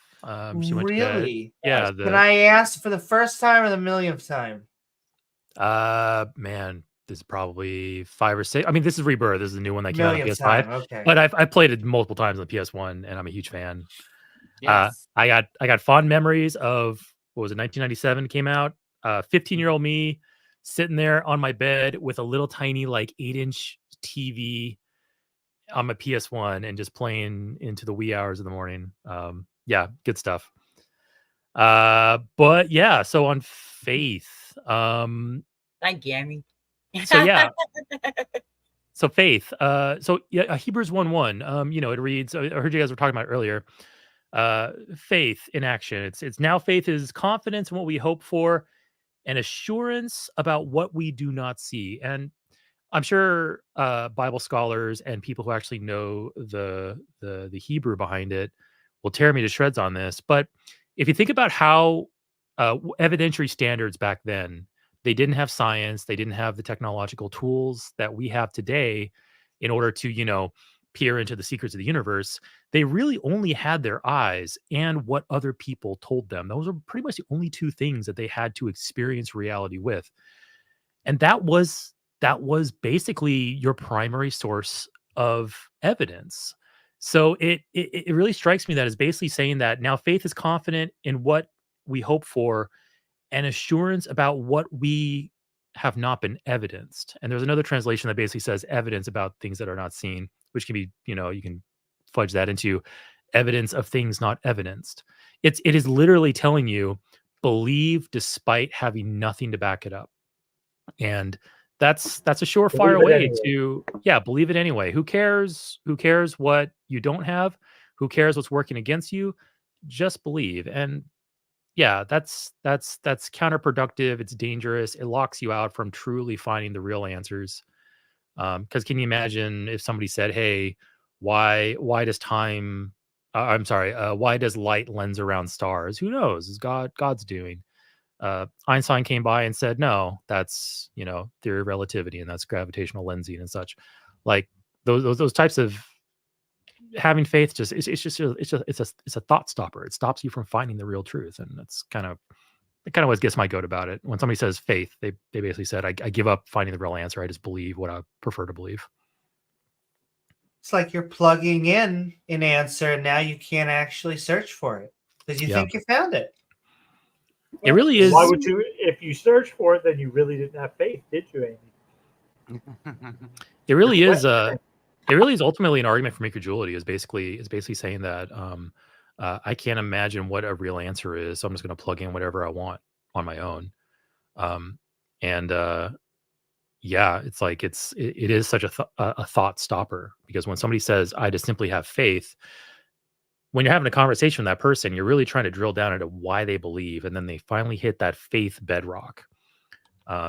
It can be difficult at that point to really get them to appreciate that, hey, faith has no value. Faith does not give you the correct answer. If the answer is correct, it's by coincidence that the answer that you chose is correct, because faith is not a methodology to find the truth. You just got lucky. Yeah. And I was about to bring up methodologies, like how we have epistemological methodology to know if we are correct or if we are wrong. And even though some people sort of define faith as a confidence, I think that it still lacks that methodology to say, well, how do you know when you're wrong and when you're right? Yeah. Yeah, because confidence is based on evidence of your past experiences. You've got, usually if you've got confidence in something, you have evidence to base that confidence on. Yeah. And faith can have several different meanings, but the way that the religious people mean it is just, I believe this because I don't have any evidence for it, but I believe it. And I think that it just says, this is what I want to believe. That's what when I hear somebody say that faith, I have faith in it, it's like, this is what I want to believe. Well, for some reason, it's just what God wants you to do. He really likes it when he doesn't give us the evidence and we just believe it anyway. That's really just what gets him going. Yeah. Yeah. And he deceives, and in the Bible it says that he will deceive, deceive people so that they will believe a lie.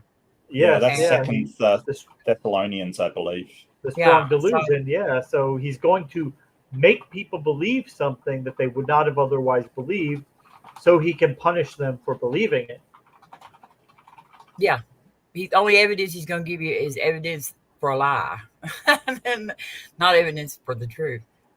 And they'll say, well, I mean, hey, these people deceived themselves. They weren't seeking the truth. Well, okay, but if they deceive themselves, then why does God have to send them a delusion?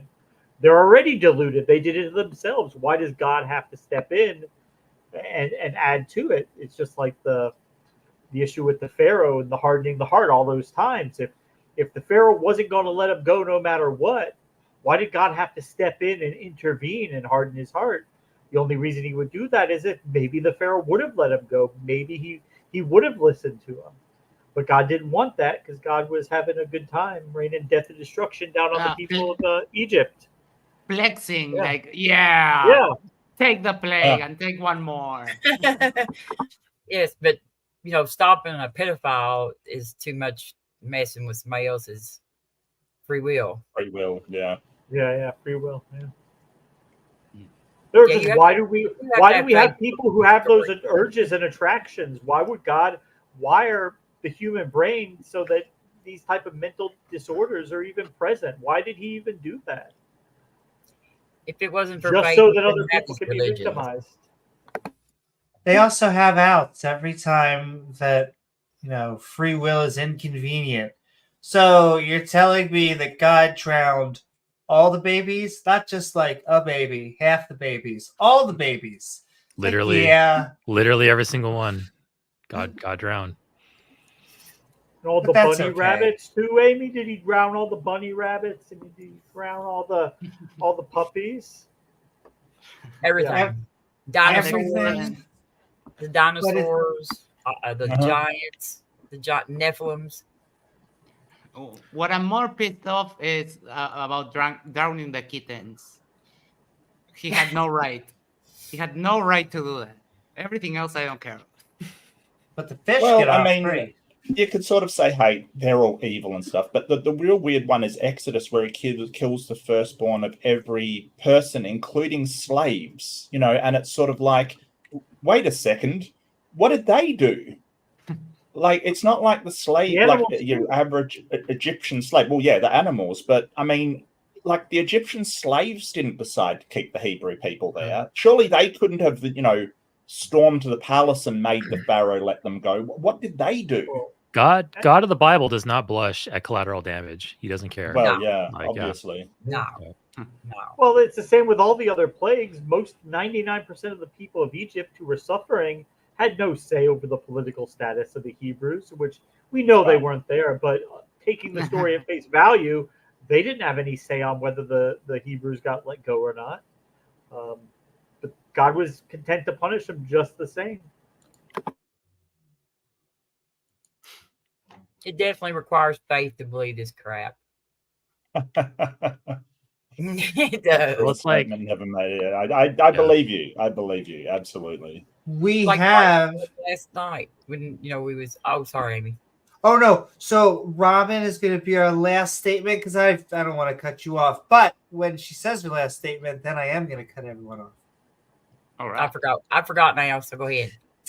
Darn it! I'm so sorry, Robin. Right. Send love to everybody. All right, Discom, we are getting you in here. Do. I see OBS. Oh, it's mismatched. There we go. I have to do some organization. Help! I'm cut in half. I know. I'm gonna get it right. Hold on. Here we go. Do. Found it. There we go, ladies and gentlemen. I always say face cams are like a glove. You have to find the right glove. There is a joke in there about a football player. Anyway, Disco, we are Midnight Ranting on Faith is a Good Way to Be Wrong. I hope you are good. And what are your thoughts about anything we were talking about tonight? I see that. Hello. Hello. Hello. How Can are you hear me okay? Would that be on? Yes, we can. Yeah, loud and clear. Good. I will say So when you guys also. were talking about Oh no. Egypt and God killing all the firstborn and stuff like that, when he Mm-hmm. Sure. shows you that he's real, then you complain that he shows you that he's real? Well, no, we don't actually think it's what's happened, but people have Yeah. sort of pointed to the story about God's infinite benevolence and how God only punishes the unjust and things like that. But as an internal critique to the story, there's things that don't make sense. So I don't think that the Egyptians were slaves in. The Hebrews were enslaved in or the Israelites, rather more accurately, were enslaved in Egypt in the first place because of the modern contextual clues we have. Like, there's no cultural crossover. There's no artifacts. The art styles are completely different. There's nothing to suggest they were slaves at all.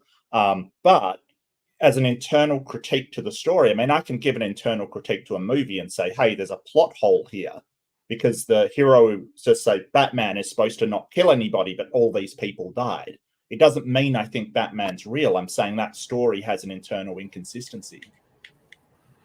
So, Discom, it kind of boils down to two things. One is we don't think this story actually happened. We don't think God actually killed the firstborn of the Egyptians. If you have evidence of that, you can convince us of that. We would love to hear it. Or we can proceed forward, assuming that the story is true. Not that we accept is true, but for the sake of argument, we can assume the story is true. But then that opens up all kinds of problems as to this God's benevolence. Why does this God kill babies to get his job done? So like there's two paths we could take here. You can prove the story is true to us, or we can just assume the story is true and you have to demonstrate to us how this is somehow compatible with omnibenevolence. So choose your path. This is Well, I like agree with you the that there's Brett no Keane- evidence, and I kind of feel the same way about the Civil War. Yeah, this is What like do you mean? There's a the lot of evidence. the Brett Keane argument where Brett said, well, with the atheist, God is damned if you do, damned if he doesn't, because if God steps in and kills evil people, then you guys are gonna criticize him for that. But if he just lets evil run amok, you guys are gonna. Oh, he may be coming closer to our side. Hopefully. Well, let Discun can finish. What do you mean by the Civil War? Yes. I don't get that. Well, maybe you haven't heard of it, but some people believe that there used to be a civil war in the United States. We have plenty of the only- evidence of the There's case. tons of evidence You mean for that. like- We literally have video footage of Civil War You veterans. don't believe in the Civil War? You mean testimony? Because No, you don't believe the Civil War happened? No, I'm pointing Well, out the we've fact got that testimony photographs. is a valid form of evidence. Testimony is evidence, but it depends on the evidence of what. Testimony that I own a dog is pretty convincing. Testimony that I own a dragon is not.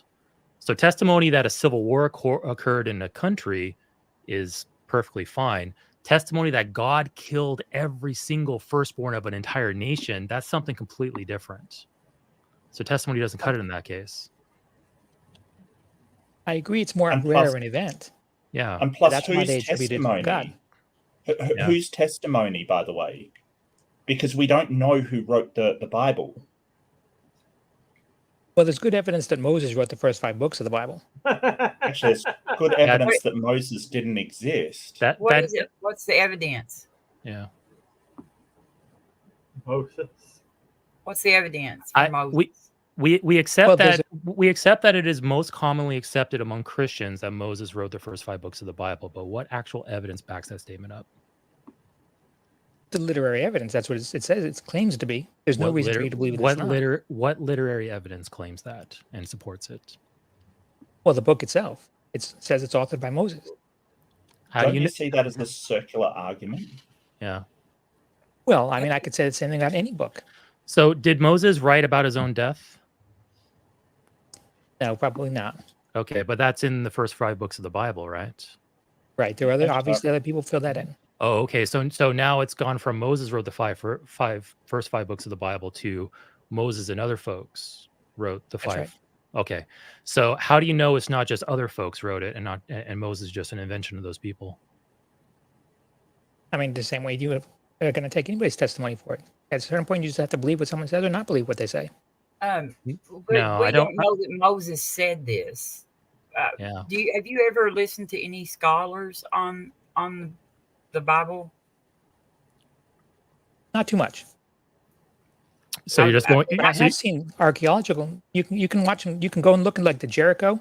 They dug up Jericho, and the account matches what's in the Bible. You can see a wall that was raised up on a hill that they had to climb up into.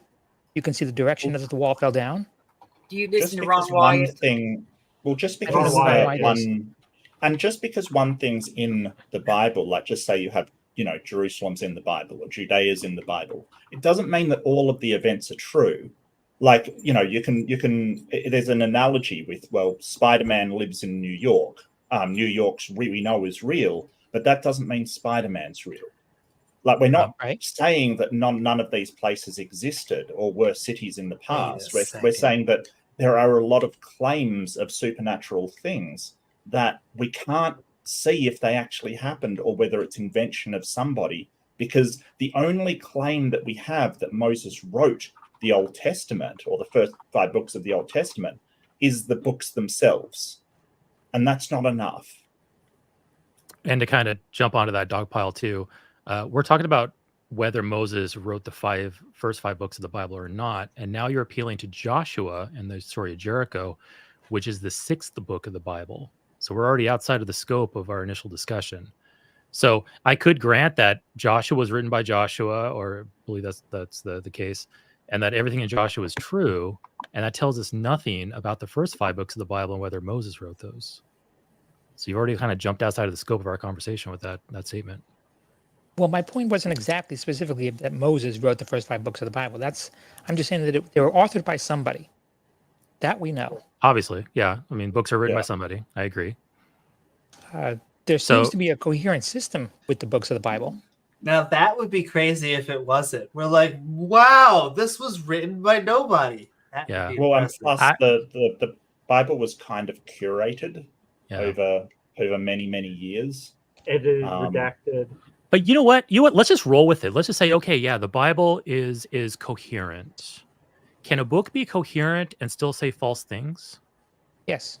Yeah. So the fact that the Bible is coherent, hypothetically, doesn't tell us at all about whether the statements in the Bible are true or not. So why appeal to that? Can you prove any of the statements wrong? I can prove several What? statements in the Bible is wrong, especially when it comes in conflict with science. But Yeah, I will just grant that I'm not able to prove any of those statements wrong. What is the reason for believing that they're Occasionally right? ones to get in. Well, because I see somebody who spent the time to create a testimonial record of it. How do you know it's testimony though? It's not. I mean, we have no idea like oral who history. said it. I mean, it's not. We can't verify that it's a testimony of anybody's. I mean, Did There are other somebody holy books. did somebody create a testimonial record in the Quran? Because that's a testimonial record, right? It's the Quran was supposedly dictated by Muhammad, and the associated hadiths were dictated by his associates. That's a testimonial record. Does that mean any of those stories are true? Unfortunately, I don't have information to discuss that. I just don't have knowledge about that. That's fair enough. Can you imagine a hypothetical guy who says, "Hey, you know what? I'm going to record a testimonial record." What stops that person from fabricating stories or embellishing events to make them more spectacular? Or maybe he's hallucinating and it's all just a delusion, and he's like he's all earnestly and truthfully relaying this to whoever's writing this down for him, but it's all just a figment of his imagination, but he doesn't realize it. Like, how have you eliminated all of those options when case it of the comes to the Bible? Bible? Yeah. In the case of the Bible, there's one specific reason that you would want to believe it or tend to believe it. Why And is that's that? the fact that God says that he does things, he tells you what's going to happen in advance to verify that when it happens that time, that you know that it came from him. So where does God say those things? And where does They're that all happen? throughout the Bible. Okay, so we're trying to analyze whether the Bible can be trusted to be truthful and accurate. And you're saying, well, the Bible says that it's the word of God. Well, let That- me give you a that specific example. doesn't help. That doesn't not help what us he at all. said. He He's said gonna that do the Israel God was said was do prophesied. stuff, and then he'll go and do it. Yeah. So where does that happen? Like, God has said something will happen, and it's happened. What's your example of this? I know Israel it's- Israel ceased to be a nation as far back as the 40s. Well, actually, 30s and the 40s? prophecy was that Israel would become a nation within one day. Yeah, yes, And that did happen. and people were actually It working didn't. to fulfill that prophecy. That's not like that God did that. Yeah. People And did plus, that. Israel was accepted as a nation by various members of the UN and the sort of world powers over a very long period of time. They just had their status ratified by the UN at one point. So they didn't just become a nation in one day. That isn't what happened. They were accepted by multiple different countries, and still some countries don't acknowledge Israel as a nation. So that isn't what happened. And people were working to fulfill that. I mean, Well, yeah, obviously. the Yeah. Christians were literally working to fulfill that, to bring about the end of times. You know, the end Even of the if we day. give them that one, okay, they have one thing, one prediction. It's a stretch, but Well, if your evidence is that they were ratified in one day, every country is ratified in one day, right? Sure. Every single one. Australia was Federation Day.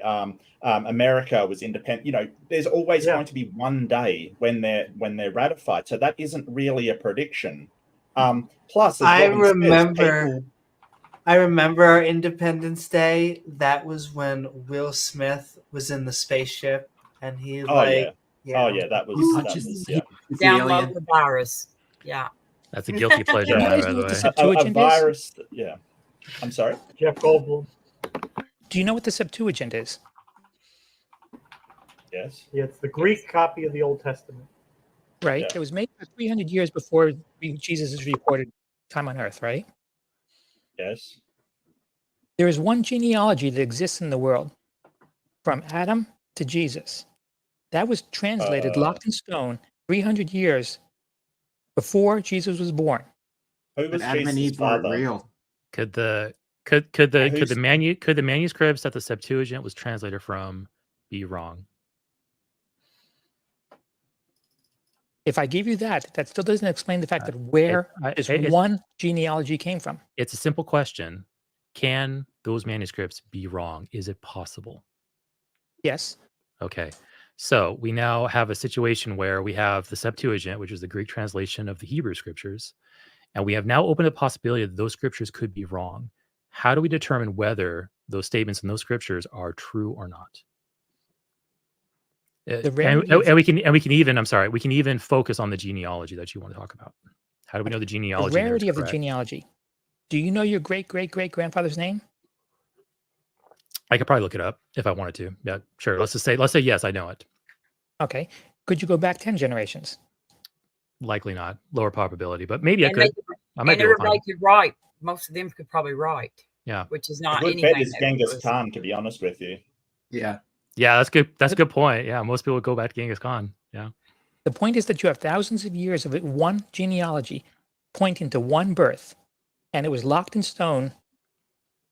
Does it being written in stone affect its truth value? I'm confused there. If it's the Well, obvious, I don't think anyone contests the fact that the Septuagint was written at that time. Can somebody chisel something in stone and it still be false? No, I'm sorry. That's not what I'm saying. Okay, I'm saying that everyone agrees on when the Septuagint was written. Can everybody agree to something and it still be false? Yes. Okay. So Are how you do we? disagreeing How? with the time? I'm not disagreeing with the statement that hey, most people agree that they accept this as truth. I don't disagree that hey, this was etched in stone at some point. I don't disagree that there's a genealogy in the Septuagint. How does any of that indicate to us whether that's true or false? Those statements, the genealogy. The impossibility to create that. How is it? We just established that it's possible for these things for everything you say to be true, and the scripture still be false. We haven't established being impossible doesn't mean it's more likely to be true. But is it okay if I address something that you guys were talking about before I joined?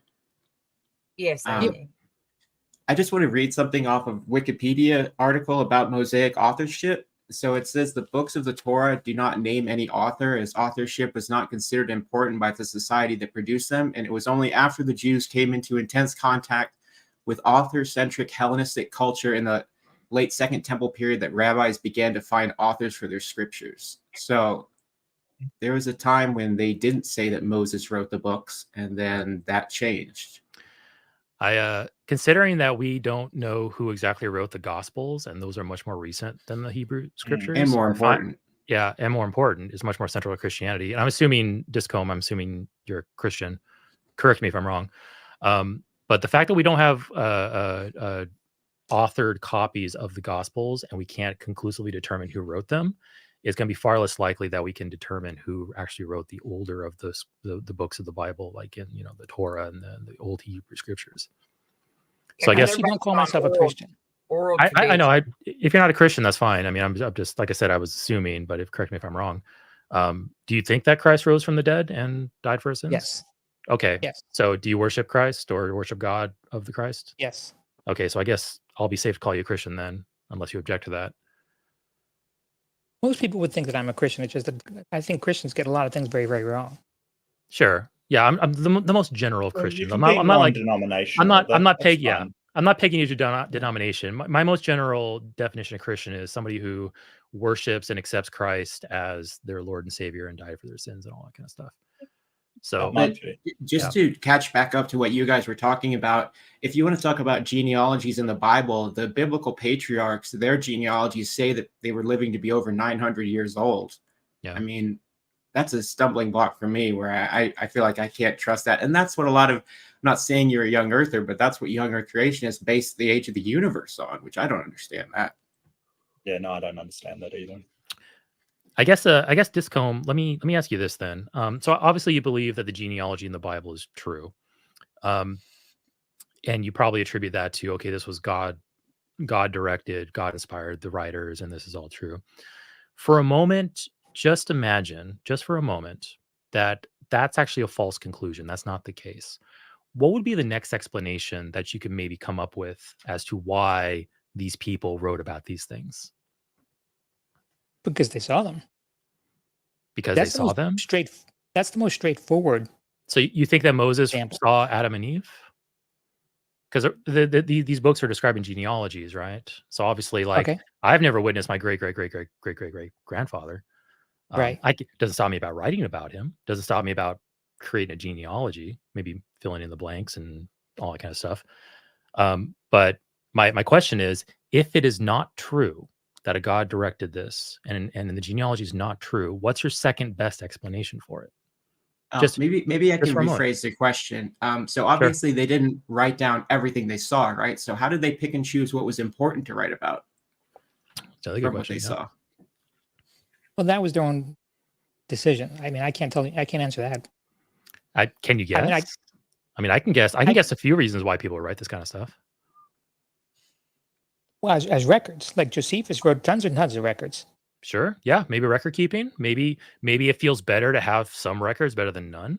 You know, and maybe, hey, I want to write a history of my people, and I don't have much information about it. I'll get what I can, and I'll do some fill in some blanks there. Maybe I'll pray about it, and I'll kind of just write what comes to me. You can think of all kinds of reasons why somebody might, not like maliciously, but innocently, or maybe with good intentions, fabricate things, add in things that they don't have, but they feel is true. Like, we see this kind of stuff all the time. We see people writing fiction all the time, or even a mixture of fiction and nonfiction. So how do we know that wasn't occurring here with the genealogy in the Septuagint and the Hebrew Testament or Hebrew Old Scriptures? How do we know that's not the case? My point is that it was locked in a period of time because when the Septuagint was written, and there's no other one that exists. I don't understand the point there. So before the Septuagint existed, the Hebrew text existed, right? So we're talking about the writers of the Hebrew texts. Right. But how do we know that genealogy is correct? How do we know that whoever they list as the fifth great grandfather or whatever is the person who was actually that? I mean, there's no way to verify that genealogy. It's just the same way you know who your grandmother is. Huh? The same way you know who your grandmother is. In Oh, my we have grandmother's DNA case, testing her today. birth certificate was written in a Bible someplace. When They she was don't born, have birth certificates. Yeah, that wasn't a birth But certificate. that's not necessarily the case. For a long time, my grandfather thought that he was the son of this person. It turns out he was an orphan and adopted. And we lost the birth record, so we don't know who he was related to. They didn't have birth certificates. They didn't even have. They couldn't even. Most of them Correct. couldn't even write. I mean, most certainly, many of them could write. No, like 2 or 3% of the world could write, like during scribes were a Jesus' profession. time. Right. And you're talking about for Jesus even. But let me ask you this: so, would the people who wrote, whoever they were, would the people who wrote the New Testament, the Gospels, would they have had access to the Septuagint, and would they know what these what the predictions were? Yes. Okay, so knowing that they had access to that and they knew what it said, is it possible then that they incorporated that into the narrative of this Jesus character? They made this person, maybe there was a historical basis, maybe there wasn't, maybe there was a guy and they added details to it, they fluffed it up to make it look like that they filled in the blanks. But why is that not possible? I did not say it's not possible. It is possible. Why is that not probable, more probable than the magic claims? Well, I see no evidence to draw me to that conclusion that it was fictional. Have you looked? Well, it's happened with other gods before, like Greek gods and other legends. They get embellished and exaggerated, and sometimes Right, but people think using they're your same based on exact true logic, events. just because it happened someplace else, that does not mean it happened here. But how do you know it didn't? That's the whole point. You're sort of saying that it necessarily it's correct because the genealogy is correct, but now you're sort of saying, hey, it could be faked. So how do you determine whether the genealogy is correct, which is what you've said?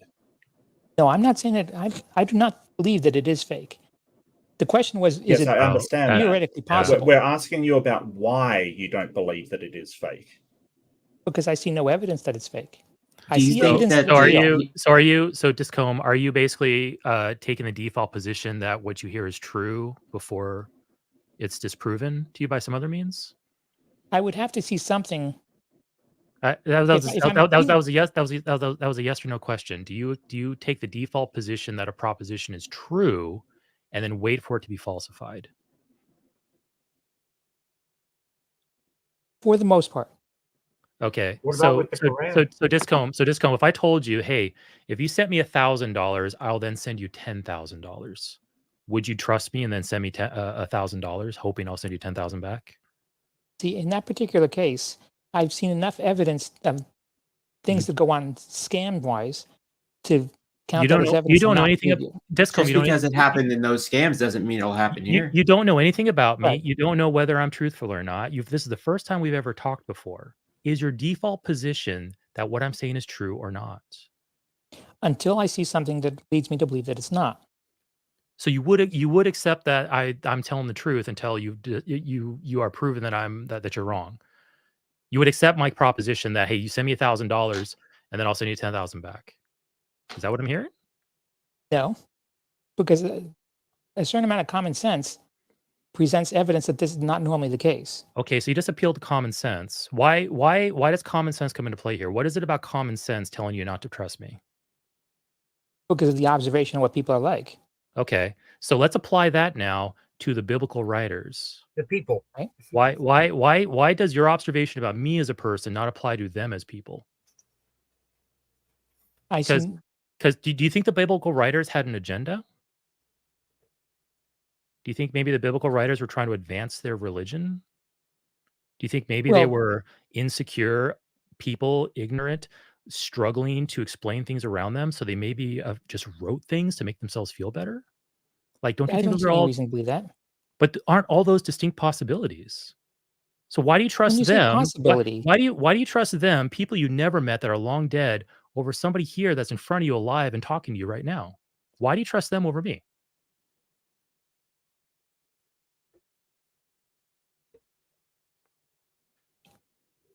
You should trust Eric. I'll trust him. I have a Maybe beard. I can ask an existential question. I'm not trying to get. Do you think that the genealogy of the patriarchs, do you think that's true? yes. But some of them are. It says some of them are over 900 years old, though. Yeah. Well, You don't I have- mean, if you want to talk about age, just going back a couple hundred years ago, people only lived to be 30. Right, When but the we country only get was we only get founded, one the set of average age adult was like teeth, 35. though. There's no way that you could have one set of adult teeth that lasts 900 years. Our And we would age is see going that up. in skeletons. We going would down. be able to see that level of degradation in people's teeth. Can you imagine clipping your nails for 900 years? That sounds terrible.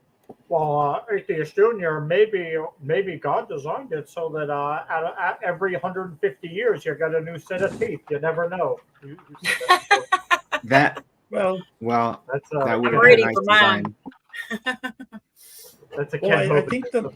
the sort of more important point is you seem to have two different standards of evaluation, Discombe. And I'm not trying to hassle you. It's just the whole point that I think Eric is making really well is that for people that doubt the Bible, you're sort of saying, well, you've just got to sort of you don't trust those people because you know what people are like. And yeah, you're right. People can lie, they can cheat, they can steal. A better way to go about it is a skeptical approach where you would trust Eric if he provided something to confirm the warrant of that trust. Like, for instance, if he gave you a contract or something that you know that in law that's binding, you would go, okay, well, now I trust you. That you doubt until it's proved to be true. But the thing that you're doing is the opposite in terms of the Bible. You're trusting it to be true until it can be proved to be wrong. And I think that Eric's sort of getting at why your two different methodologies, or the way that you're getting to the truth for these two things, are so radically opposite to one another. And Mark really hit the nail on the head. Like, I'm not trying to beat you up about this. I'm just trying to get to why you apply one standard of evidence and evaluation to the things you prefer, your religion, and you apply a completely different standard of evaluation, a completely different epistemology to everything else Right. around you, including me who's talking to you right now. You're applying two different standards of evaluation, and I'm trying to get at why you do that. I actually look for things that are wrong with what I believe. I don't really look for things that are right with what I believe. I try to find the opposite of what I Right. try to prove myself wrong, and until I can prove myself wrong, But I here's the tend to thing, believe that though. I'm right. Here's the In thing, this though. And you established that earlier, that you have a default position of this is true until it's proven false when it comes to religious beliefs. How is that not a doorway to being misled into whatever religion comes your way first? Because I'm assuming, judging by the way you speak, I'm assuming you're somewhere in the United States, maybe North America. If you were born in the Middle East, you'd be subscribed to Islam. If you were born somewhere in the Caribbean or in the Southern Hemisphere, you might be part of a more pagan religion. If you were born in North America, which I'm assuming you are, correct me if I'm wrong, you're a Christian. Yeah, India, you'd be Hindu. Yeah. India, you would be Hindu. Yeah, exactly. It seems to me that with the position of I'm going to accept my religious claims as true until they're proven as false, then you are completely at the mercy of where you were born to determine what those religious beliefs are. And I'm sorry, but that is not a pathway to truth. Random chance about where you were born. That doesn't follow and compute with me, and I never would No. accept that because it is complete chance. You just happened to be born in the region that just happened to have a predominant religion that you accept as true. And that's Well, not my parents the always have- pathway to truth. I That's believe what very I told differently from Amy. what I was taught when I was growing up. Yes. Ken, your parents have been Well, wrong about that. Pardon me? So you were taught these things growing up, I'm assuming by your parents and by your elders, grandparents, probably Yes. people in congregation. Yes. Could those people be wrong about those things? I believe they were. You believe they were wrong? Yes.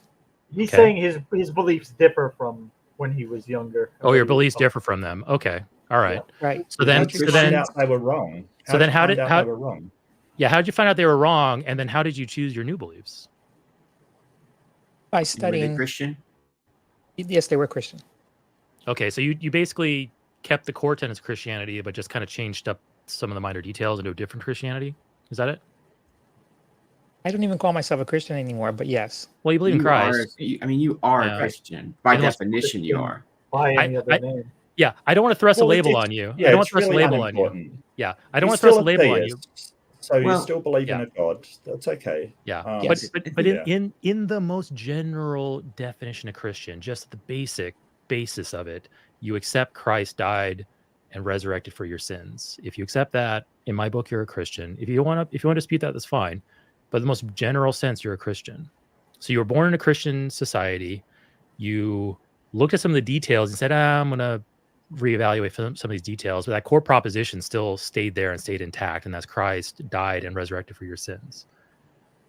Right? Yes. Okay. So what I said earlier was still true. You accept the religion of the region you were born into, and you just simply accept it carte blanche as true, and you're waiting for somebody to come by, or you're waiting for somebody to prove it false before you reject it. And again, that means that your religion, your worldview, everything that you're building your life around is based off of random chance. And actually, most apologetics is actually not trying to establish the truth of a religion or the truth of a claim. They spend a lot more time just trying to make it not falsifiable. That way, Yeah, you they're can't defending falsify it. You can't prove that God's not there. They never usually come out and offer evidence of God, but they harp on the fact that we can't prove He's not there. That's actually what they spend most of their time on. Right. I mean, I would part of one of my core beliefs is that there is a God. There is somebody that created everything that you see around you. Okay. Because things that exist don't come from nothing.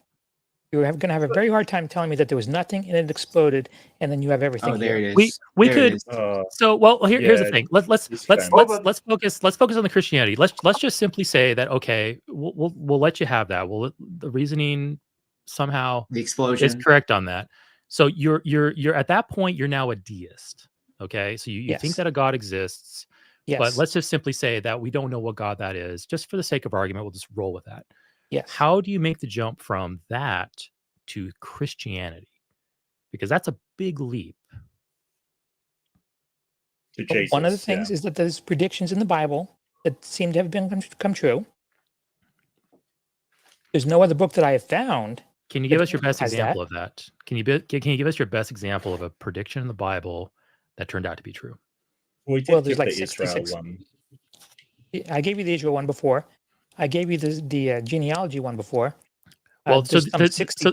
so the genealogy wasn't a prediction. That's a historical record.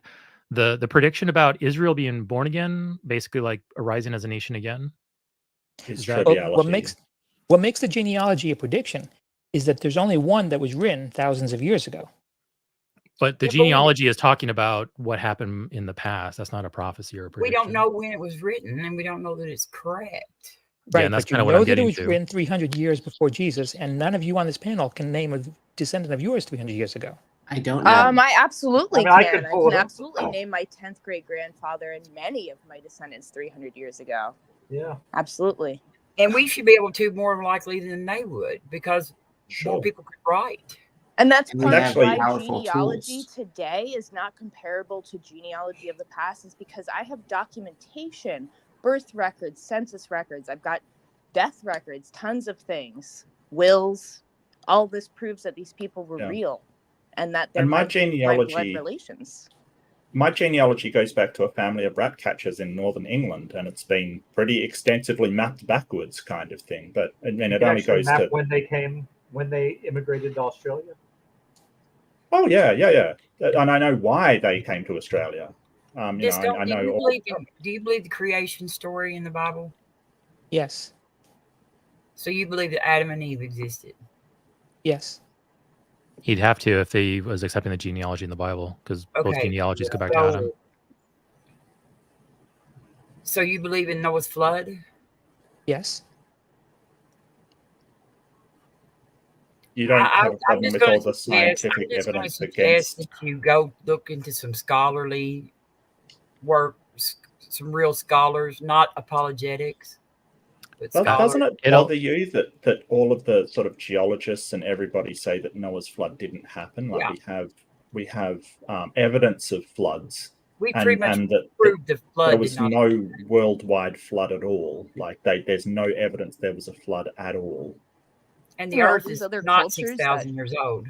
all these other cultures that existed before the flood and have no records of the flood. There was no, massive flood that wiped anybody out. Yeah, Egyptians were building Almost pyramids. every civilization has a record of the flood. The The Egyptian, No, it Epic of doesn't. Gilgamesh is Chinese really- don't. Japanese don't. India, The no. Native American cultures don't. There's no. The Egyptians didn't. the Egyptian pyramids. We have multiple Egyptian pyramids dated both before and after the flood. So apparently, somehow, Egyptian pyramid builders survived the flood and kept on building. Yes. But here's the thing. So, like I said, I asked you this question before. I'll ask it again. Let's for a moment just pretend that the Adam and Eve story is not true, and that the genealogy in the Bible is false. What's the Okay. next best explanation for the evidence you see? Which evidence? So the evidence itself is the writings of the genealogy in the Bible, the claim that Adam and Eve existed, the claim that these are the descendants of Adam and Eve all the way up to Jesus. Let's say for a moment that that's just simply a false thing, but you still have the claim there. What's the next plausible explanation for the claim? Like, how can you explain that claim? There's correlations between what's in the Bible and what you have in archaeological records. I mentioned Jericho before. Well, So but here's the thing. I think it might. Let me rephrase the question. That claim is false. For a moment, pretend Adam and Eve didn't exist. That's a false story. For a moment, pretend that the genealogy itself is also a false record of from the false Adam and Eve to whatever. Okay. Pretend for a moment that's false. Why would somebody write that? What's your explanation for why somebody would write something that's false? A genealogy that was false? I don't know. Well, I mean, think land about it a records little were bit. important. I went over a few earlier. Think about it a little bit. Why would even the most remote possibility? Just kind of explore it. Kind of think like, why would somebody write something like this? Why would somebody write about something they have no real evidence about? Because there are other Like- religious texts that you assume are not true, and they have similar accounts. Yeah. What differentiates them Why? from the Bible? That James, that's a great angle to attack it at, or not attack it at. I'm sorry, that's very aggressive. That's a great angle to look at it from. I assume, Discombe, I assume you probably reject the Quran, the statements in the Quran, why the Quran is false, all that kind of stuff. I haven't read the Quran. Okay, but the Quran conflicts with the Bible, right? So you're gonna. I don't want to put words in your mouth, but I'm just trying to set up a little stage here for us to kind of like explore. But the Quran makes statements in conflict with the Bible. So naturally, I would assume that you would reject the statements of the Quran in favor for accepting the Bible. It's my hunch that the Quran Okay. is not correct, but I Okay. have not done any research. Okay, well, let's assume the Quran has false statements in it. Why would somebody write those? Somebody wrote the Quran and there's false statements in there. So why would somebody do that? I don't know what a false statement is in there. The false- moon was split in half. A moon split in half. Muhammad ascended Muhammad- to heaven on a winged beast. A baby is only water until like the first 3 months, something like that. Yeah. Talking Yeah. A sperm comes from the spine or something like that. Comes from between the backbone and the ribs. Yeah. But there's There's 2 billion, over 2 billion Muslims in the world. Yeah. A lot of people accept that as true, but you don't. Well, a lot of which- people don't spend any time thinking about what Yeah. their situation is, but- what they believe. But back to A lot my of question. Christians do that. Back to my question. Why would somebody write that? Why would somebody write some falsehoods in some book? Because it happens as history, as history, Mhm. as a record, as a prophecy, as anything. Just why would somebody write that in a book? there would have to be something they're getting out of it. Yeah, maybe. Maybe Maybe, they're In the mistaken. case of I can imagine if I was, in like if I was like, hey, I'm surrounded by a lot of really gullible people. Maybe I can write a book and form a religion, and maybe I can be the leader of that religion. I'd have some power, some security, maybe some money and women along the way. Like I can think of all kinds of reasons why somebody would do something like this, right? Or if Like, my very- religion is under persecution and I want to get Yeah. more followers to kind of build up my sort of army against people trying to. Yeah. You Hey, yeah, that lead it. tribe over there wants to kill us. We need to unite Propaganda. under we need to unite under something that will unify us and galvanize us against that tribe over there who wants to kill us. That's another good reason too. Are you throwing Like out the the record that most dinosaur of those victim. authors died? No, Obviously, they all died. they were under persecution. Right. So I mean, But- this But here's the thing. Like I'm just throwing them out there like popcorn. Like I think it could be written for this reason, It galvanized people. Maybe the guy was really ambitious and he wanted to like get a following and get like lots of support and money and wealth and wanted like security. Because like if I had if I had like a group of 1,000 people all believing what I said about God, hey, that's some good power to have. Like I can think of things just off the top of my head about why somebody would write the Quran like that. How do none of those things apply to the Bible? Maybe the Bible writers were the same way. Hey, I'm going to write stuff about God. I'm going to write stuff down, my opinions. I'm going to claim it's from God. And if I'm persuasive enough, maybe I can get enough people to follow me where I don't need to worry about finding my food anymore, or I'll have my house built for me, or I'll have a little personal army to defend me when things get tough. Like I can think of all kinds of like. And I know Discombe, you're probably thinking like, hey, these are all like really implausible long shots. But it doesn't matter how much of a long shot it is. All my explanations rely on the natural. You're appealing to the supernatural to explain these things. So by default, my explanations are more plausible because I don't involve the supernatural in any of them. Plus, You we've see seen it. what I'm We've getting? seen Joseph Smith do all of those things. Right. Yeah. Joseph Just- Smith, that's only 150, 200 years ago. Yeah. Just having a large YouTube community gives you a level of influence. I mean, I can't even imagine if they thought you were a prophet of God or an actual Yeah. religious figure. Are you AJ, trying to flex, AJ? don't give away the game, AJ. Don't tell them why we do this. Yeah, don't give away the game. You just ignore that, Discombe. Ignore that. It was a humble brag. I admit it. It was a flex. It was a big flex. But the point Thanks, being, AJ. Discombe, is that I can come up with a dozen natural explanations as to why the Bible says what it says and why the Quran says what it says. and all of them are more plausible by default than anything involving the supernatural, because none of my explanations require the supernatural. And maybe if they wanted to make it even more convincing, they have access to the Septuagint here. Maybe they could read it and try to, okay, what can we take from here to incorporate into this new story? Make it consistent, make it believable. Well, why, if the genealogy is so good, why did the Jews not accept Jesus? Well, the first Jews did. Question. Well, not all of them. I mean, they didn't. Certainly not a majority. Yeah, not enough And of them, certainly because Jerusalem was Certainly not the destroyed. priesthood. Jerusalem was Certainly not the destroyed. priesthood. I mean, Jerusalem they was killed, destroyed in 70 CE. Like that, not didn't they enough of them kill accepted it. Jesus? So that's their writings, their texts, their holy texts, written by their own people, and so they should have more faith in that genealogy than anybody. Well, You know, the current reason that Jews don't believe in Jesus, the Jesus of the Christianity, is because of Deuteronomy 13. Deuteronomy 13 states that anyone who changes the law is a false prophet. he didn't And change the law. Christianity He said he teaches the didn't change the law. Jesus says, "I did not come to change the law. I came to fulfill it." I agree, but that's Wasn't not what that chapter Christianity is. about giving the law a second time? Isn't that why it's called Deuteronomy? I What mean, was the if the question? genealogy points straight to Jesus, I don't understand why the Jews would have thrown out their own genealogy and said, "No, it don't go there." Because the idea of a All of the first Messiah in believers the Old were Jews. Testament, Yes, the idea of a Jesus was a Messiah Jew. By in requirement, the they Old were Jews Testament because is pretty vague. there So was there were nothing but lots Jews. of they were looking for different forms of a Messiah. Some of them were looking for a political leader, a military leader. There were some who were looking for that suffering servant that Jesus had got, but it certainly wasn't a majority. It's certainly not crystal clear from the Old Testament that that's what the Messiah had to be. No, it Yeah, they were suggested expecting that the someone Messiah would be a to warrior. right. There was Political two figure. messiahs predicted in the Bible. One was Ben Joseph and one was Ben David. One was a warrior, one was a servant. Many of them thought it was going to be the same person. So, are you saying that? So the accounts of Jesus in the Bible, you're saying that they fulfill prophecies from the Old Testament, right? Yes. Okay.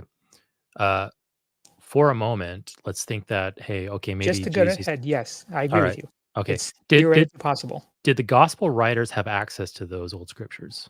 Yes, I agree with you. Theoretically Okay. possible. So is it possible that when they were writing the accounts of Jesus, they were looking back on those old scriptures and going, hey, how do we fulfill these prophecies? And then they wrote accounts that fulfilled those prophecies.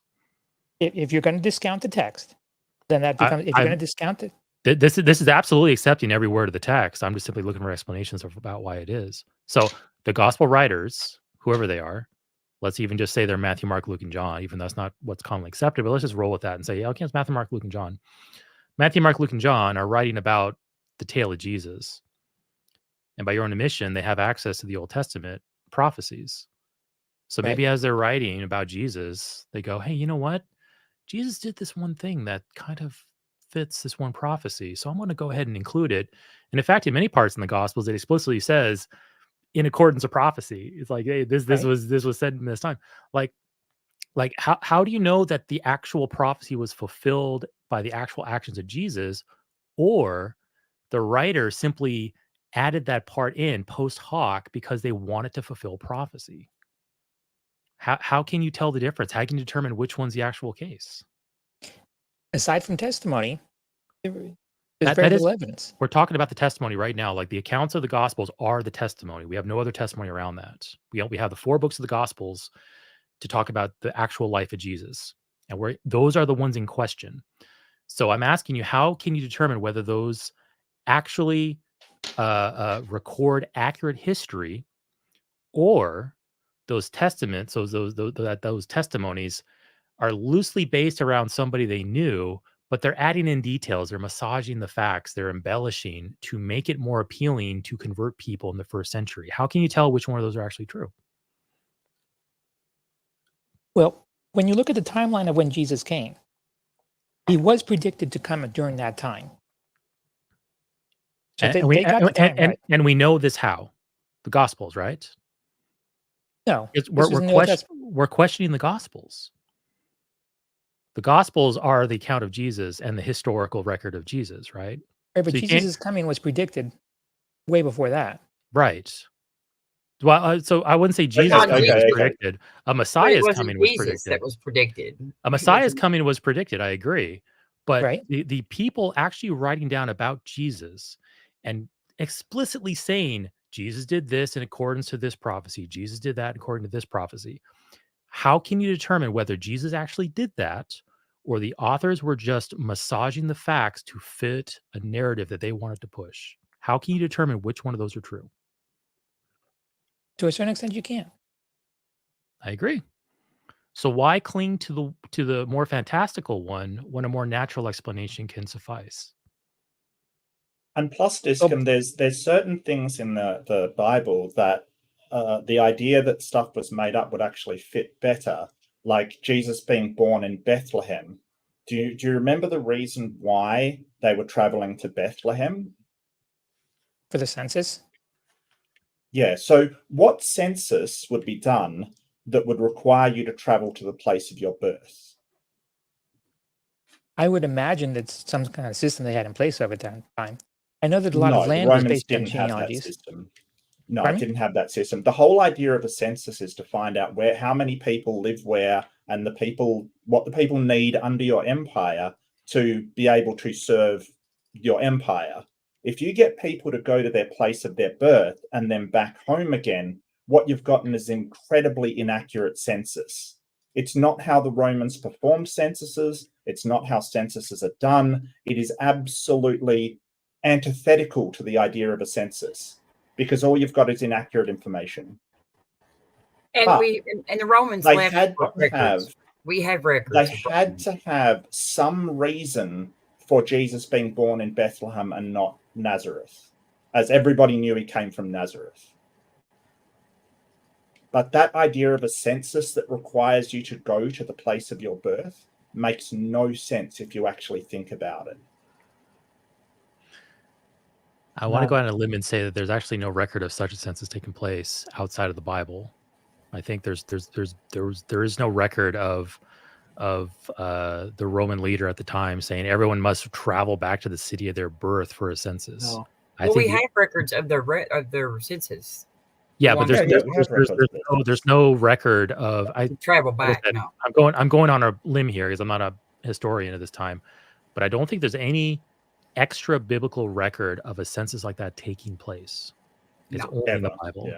Yeah. And also, there's no record of Herod killing all the firstborn either. It's only in the Bible.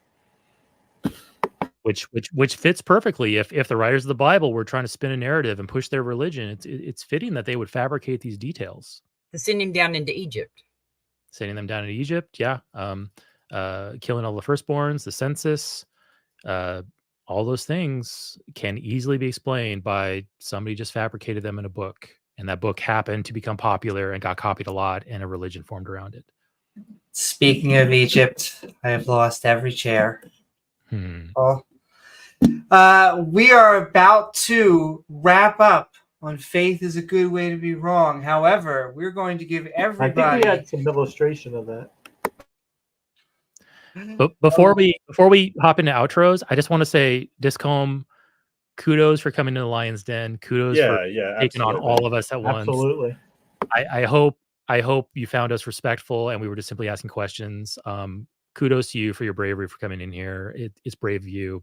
It's a hard thing to do. It 100, really is. 100 points for you, man. I have a lot of respect for you. Yeah.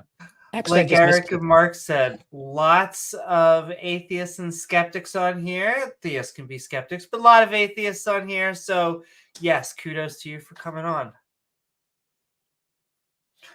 But okay, with that, we are going to go into our outros. Feel free to tell what you got going on as well as your final thoughts. We're going in opposite order that we came in, and we have been midnight ranting on faith is a good way to be wrong.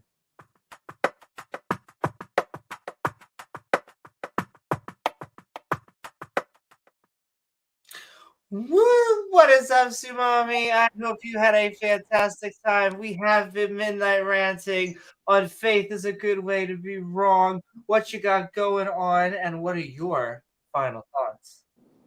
My final thoughts are that genealogy has to be proven by records, and the whole question of like the census records of the Romans, like that's not how this works. That's not how any of this works. That's basically all I have to say about that. It's there is no record of Jesus's birth. Yeah. Look up the census of what is it? Quirinius or whatever. Yeah, there's no record of Jesus's birth.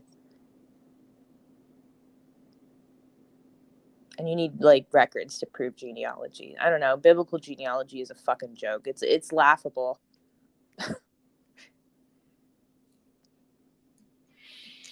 As a modern genealogist, that's what I do for a living now. Fucking majority, other than like sex work also. But yeah, that the biblical genealogy is like the most ridiculous shit like ever. I'm sorry, I don't mean to like. I gotta say that's a natural pairing of professions there. That's great. Yeah, both practical and theoretical. I concur. Listen, I'm not popping any babies out, Eric. Okay, I'm not recording my own babies. I know you're responsible, Tsunami. I know. But thank you so very much, Shimami.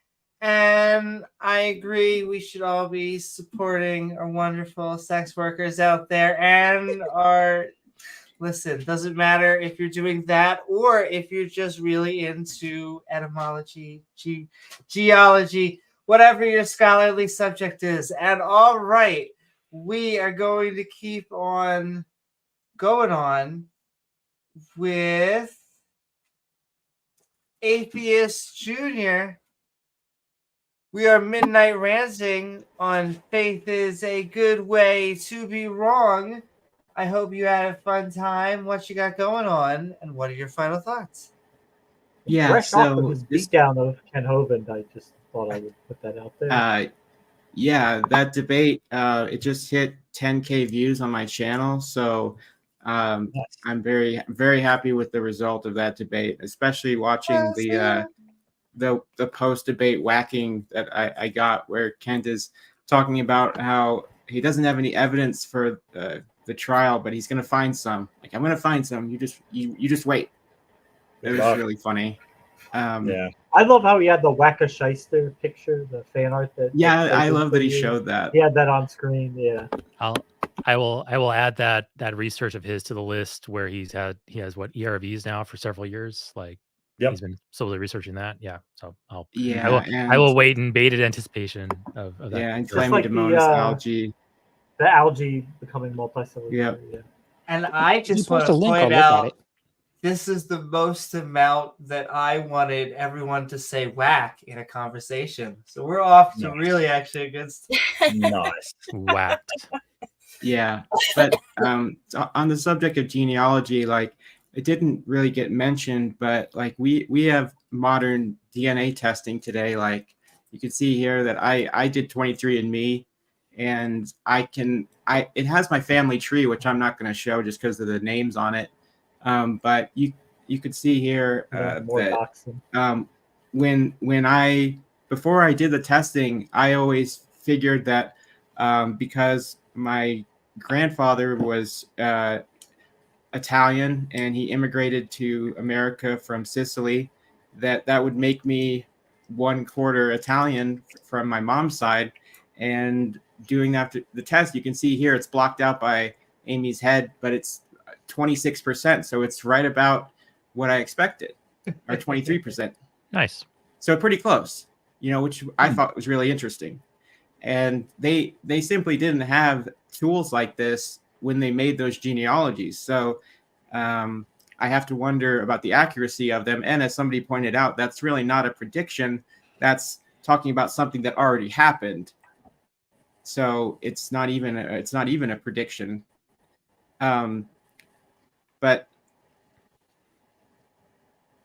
faith is something that is believing things without evidence. It's believing something that's sight unseen, I think, as the Bible says.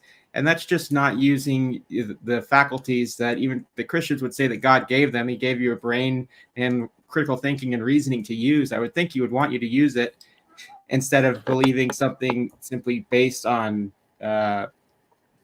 faith or on the fact that, you know, a huge majority of people have the same religion that their parents do, and the same religion that is the majority religion in the area that they grew up. I mean, we talked about the United States here, but it even varies state to state. Like if you're born in one state, if you're born in the South, like in Florida, you'd probably be a Southern Baptist. But if you're born in the middle of the United States, you're more likely to be a Mormon if you're born in Utah or Salt Lake City. So it really just depends on those factors. And that's not really taking in all the options and studying what religions have the most veracity to their claims, which I would say is none of them. So I think it's just easier and better to take a position of atheism or agnosticism, which I think is the default position that most people start out with. I think this is arguable, but you know, people don't have any beliefs about religion until they learn about them. And what religion you learn about first is going to have a huge advantage in terms of what you're likely to believe, especially if you have authority figures like your parents saying that this is true and that you should believe this and possibly pressuring you to believe it. So, you better believe it. Yeah. I just think that this is not, nobody really comes to a religious position. Like they can say you can't argue somebody out of a position logically that they didn't come to logically. And the final thing I'll say is that I don't really know how. I do give credit for Damos for coming into a room and being the only Christian talking like 7 atheists, but I don't know how he can say that he looks for things that are wrong in his worldview and then he accepts the genealogy that has people living to be 900 years old or more. Because as I was saying, like, we're not crocodiles or alligators. We only get one set of adult teeth, and it's hard enough in the lifespans we have today to make that last. That's why people are constantly getting dental surgery or dentures. So we would see in skeletons, we would be able to see that level of degradation in people's teeth, and we just don't see that. So yeah, thank you, Amy and James, for having me on. And as always, Thanks so much, AJ. I'm out. Thank you for coming on, AJ. Keep on coming on. Go check out AJ's debate with Ken Hovind. Watch him kick Ken's ass. And check out Coming up on AJ's 10,000 content. subscribers soon. And see my cool outfit that I Yes, wore. and dressed so very good. nicely while doing it. Yes. Oh, you got to see the glasses he wore, the sunglasses during the debate. Amy. Grayson said, "Why is he dressed like Prince?" Yeah, I take that as Why a not? Is the compliment. question. Yeah. Why not? I'll say that is a compliment. Well, Ken said he I got looked like Prince, I got Elton John. Yeah, Yeah. Elton John. Now, Ken considers that an insult because Elton John is gay, of course, but as I think most of us Hey, say, Elton John has is a fabulous fashion sense. Let's face it. great He's sense of fabulous. fashion. Yes, one of the most successful musicians alive. So But Right. he also set me up. Can I ask, is it Discum? Oh, I'm not even sure. It's like Discord, Discom, I think. guess. All right. Either way, Discum. We have been Midnight Ranting on Faith is a good way to be wrong. I hope you had a fun time. What's you've got going on the internet, and what are your final thoughts? Okay, Tsunami's whack, Atheist Junior's whack, Discom's whack, Eric's whack, Marcus whack. We're all whacked. Yeah, You forgot me. I'm just joking. I mean, this was a nice forum. I appreciate you guys actually doing this. It's kind of interesting. I've never really participated in something like this before, so I thank you for that. A couple of you guys Absolutely. on your actors were talking about the genealogy. I didn't quite accurately describe what I was getting at. At the time that the genealogies were being written, that is when it was predicted. When they wrote down only one person's son's name, that was when it was predicted. Because there's only each parent, again, this is assuming that it's true, each parent only wrote down one son's name. And it's spread out a tiny bit, but for the most part, there's one pure genealogy covering thousands of years. That's really my point with the genealogy. I admit that I don't know everything, and it just seems to make more sense to me on a logical standpoint that there is a God, and I'm just trying to figure out which one it is. And so far, the only evidence that I've seen that has some sort of credibility is the God of the Bible. I say that because a lot of the correlating things that are mentioned in the Bible happen to be verifiable by archaeology. And some things you just have to take on faith, just like the Civil War, like I said earlier. But I appreciate the time you guys and the setup you have over here. It's very nice getting all these people on. Do all of you know each other? Is that what it is? Am I the only out Yeah. person? Pretty much. We Okay. Yeah, we all kind of pop in and out of each other's streams, so it's like we're not like a Mm. super tight knit group. We loosely know each other, and then hey, if I log on and hey, Amy's streaming, I'll hop on, or hey, Mark's streaming, I'll hop on. So yeah, I kind of put up with Eric, just put up yeah, with him. it's a Yeah. good thing you're on the opposite side of the world from me, Mark. Yeah, I or know, I wouldn't say it otherwise. we'd have fisticuffs, good sir. Kind of Eric's reminds a me of little Eric more Hogan. famous than the rest of us. Yeah, If we post the debate that I think Atheist Junior was saying he had with some guy, I'll look at that. If you give me like Ken link. Hovind. You're familiar with Ken Hovind? I've heard of him, yeah. Atheist Junior's channel, is that just Atheist Junior? Yeah. That's the Should I name look of on it. Twitch? Is that what I should do? No, on YouTube. On YouTube. And then I'm Mark sure reads. somebody can post a link, get a link. I was for gonna it. say if we post a link, then I will pin it in the chatty chat. He has But, a picture okay. of a gun and a cross. Say that Yep. again. Okay, I see it. That's me. yeah. It's right on the front page I'll of my throw it in. channel. It's in the private chat too. So Haha, thank you, Eric. And now I'm gonna post it to all three. Sending love also to everyone on X and Facebook and all the platforms we're actually streaming on. Twitch, YouTube, everything out there.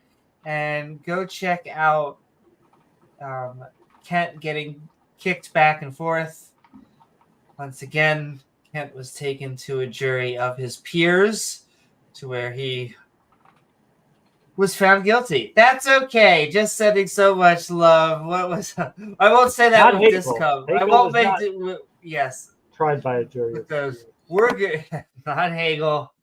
No, that was Kent and his wives. Anyway, let's get to the second hand. We're going to Eric. We have been midnight ranting on faith is a good way to be wrong. I hope you had fun. What you got going on the internet, and what are your final thoughts? yeah, thanks for the fun hangout, guys. Discom, thanks for coming in and chatting with us. So I have my own channel called Skeptics and Scoundrels. I've been trying to do a weekly live stream called Stream Epistemology. I have that every Wednesday night at 6:30 p.m. I've had a bit of a hiatus. My mother died last month, so I've been like kind of dealing with all of that. Sorry to hear that. Appreciate it. I'll probably Yeah, talk my about it on my condolences. next. I'll probably talk about it this Wednesday. I don't want pity for her dying because we had lots of issues, but it still was a disruption to my schedule and stuff like that because I'm like the primary financial and legal contact for anything having to do with her. So it just sucked up so much of my time. But anyway, yeah, this Wednesday at 6:30 p.m. Pacific Standard Time, I will be having another episode. Discom, it will just be me on that stream. If you want to call in for another chat, feel free. Just look up my channel, Skeptics and Scoundrels. Wednesday at 6:30 p.m. Pacific Standard Time. Feel free to call in. We'll have another discussion.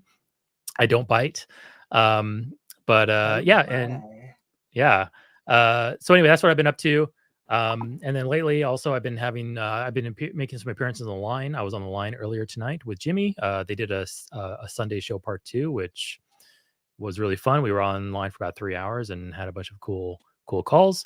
And then for future projects, I'm going to be doing my weekly live stream, and I'm hopefully going to be getting out some more pre-made content here pretty soon. But yeah, that's me, and I'll pass it over to whoever's next. I guess. Mark, Would you mind Mark, you're next? pasting link? Absolutely, yeah, I'll do that. Thank you so very much, Thanks, Eric. Eric. That's right. You should all be checking out his content as well as The Line, sending love out to everyone out there in our skeptic community. And he is right. Mark, we are Midnight Ranting on Faith. It's a good way to be. Drum roll, please. That's right. Wrong. I hope you had a fun time tonight.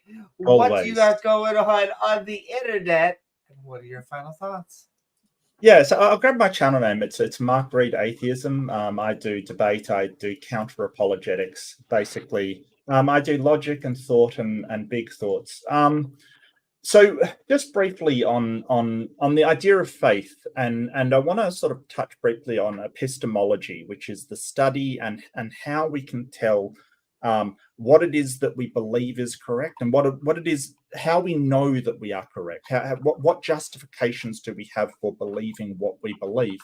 Now, there's various methodologies for this. There's various ways to study how you get to the truth, but faith as one is one that it is not a good methodology. Multiple people use faith to justify that they are correct. Multiple religions do. Some of them we are very, very certain are incorrect, like Mormonism, which was invented by Joseph Smith, and Scientology, which was invented by L. Ron Hubbard as sort of a tax dodge. We're very confident that these things are incorrect, but people still can use the epistemology or the justification of faith for them, because if you believe things without justifying them first, if you basically say, hey, I'm going to believe this until it's shown to be wrong, the things that cannot be proven wrong because they're unfalsifiable, you would have to believe everything that you get told that you can't prove is wrong. For instance, if I say there's say Sagan's dragon, which is an invisible, immaterial dragon in my garage that can't be identified, if your methodology is to believe that without proof until it can be proven incorrect, then you're going to be wrong about that. Same for Russell's teapot, the teapot going around Jupiter that you can't investigate. It is much better, and it provides a much better framework for discovering the truth if you generally disbelieve things until enough evidence has been shown to demonstrate that it's true, proportional to the scope of the claim. So Eric gave earlier, if he says he has a dog, Eric's really trustworthy. I know Eric, he doesn't lie about things. It's fine to believe that he's got a dog based upon that. But if he says he has a crocodile in his backyard, I might go, hold on a second. I don't necessarily believe that. And if he says that he's got an invisible dragon, I don't think, unless I actually sort of, get very, very rigorous and scientists say, hey, we've discovered an invisible dragon in his backyard, or I go there and touch this dragon and, oh my God, it's an invisible dragon, then I won't believe him even if he does, provide a picture of something floating in the air as if held by an invisible dragon. We have to apportion our beliefs to the amount of evidence and the size of the claim that people are making. And there's a lot of philosophers that go into this, like Karl Popper and others that sort of talk about falsifiability as being the best way to determine what's true and what's not. If you can't falsify something, if you can't prove it to be incorrect, then it's not even worth a candidate explanation. So if I can't disprove Eric's invisible dragon claim, then it's not even worth considering it to be true. And there's a few reasons why this is. But I'd like to thank Amy and James so much for having me on. Thank you, everybody on the panel. It was great talking to you. Discombe, you know, I know I've walked into a room with seven theists or Christians or Muslims before, and it is a rough ass. So I really do appreciate you coming in and sharing your reasons with us. And I'll leave it there and pass on to the next person. Thank you so much. Thanks so much, Mark. Thank you so very much, Mark. And yes, it is always under pressure. Dun, dun, dun, dun, dun. However, we really do love our theist brothers and sisters, and I'm going to keep on trying to promote getting them on. However, I love my skeptic, my atheist, and agnostic brothers and sisters, and everything in between to trigger. Who knows what? Just sending so much love. All right, we are going to bring our headliner because after this, it's just really us trying not to crash the plane. Robin, we have been midnight ranting on faith is a good way to be wrong. Lovely having you on, and what you got going on, and your final thoughts. Yeah, I'll say the same thing about his bravery for coming on. Yes, and he did not even get agitated with us, which is rare when we're pushing people's beliefs. I just, like I said earlier, faith, there's nothing you can't believe on faith. There's no position that you cannot believe on faith. So you can believe anything. And so you just putting you're putting the chance, taking chance pretty much. Might as well just flip a coin almost.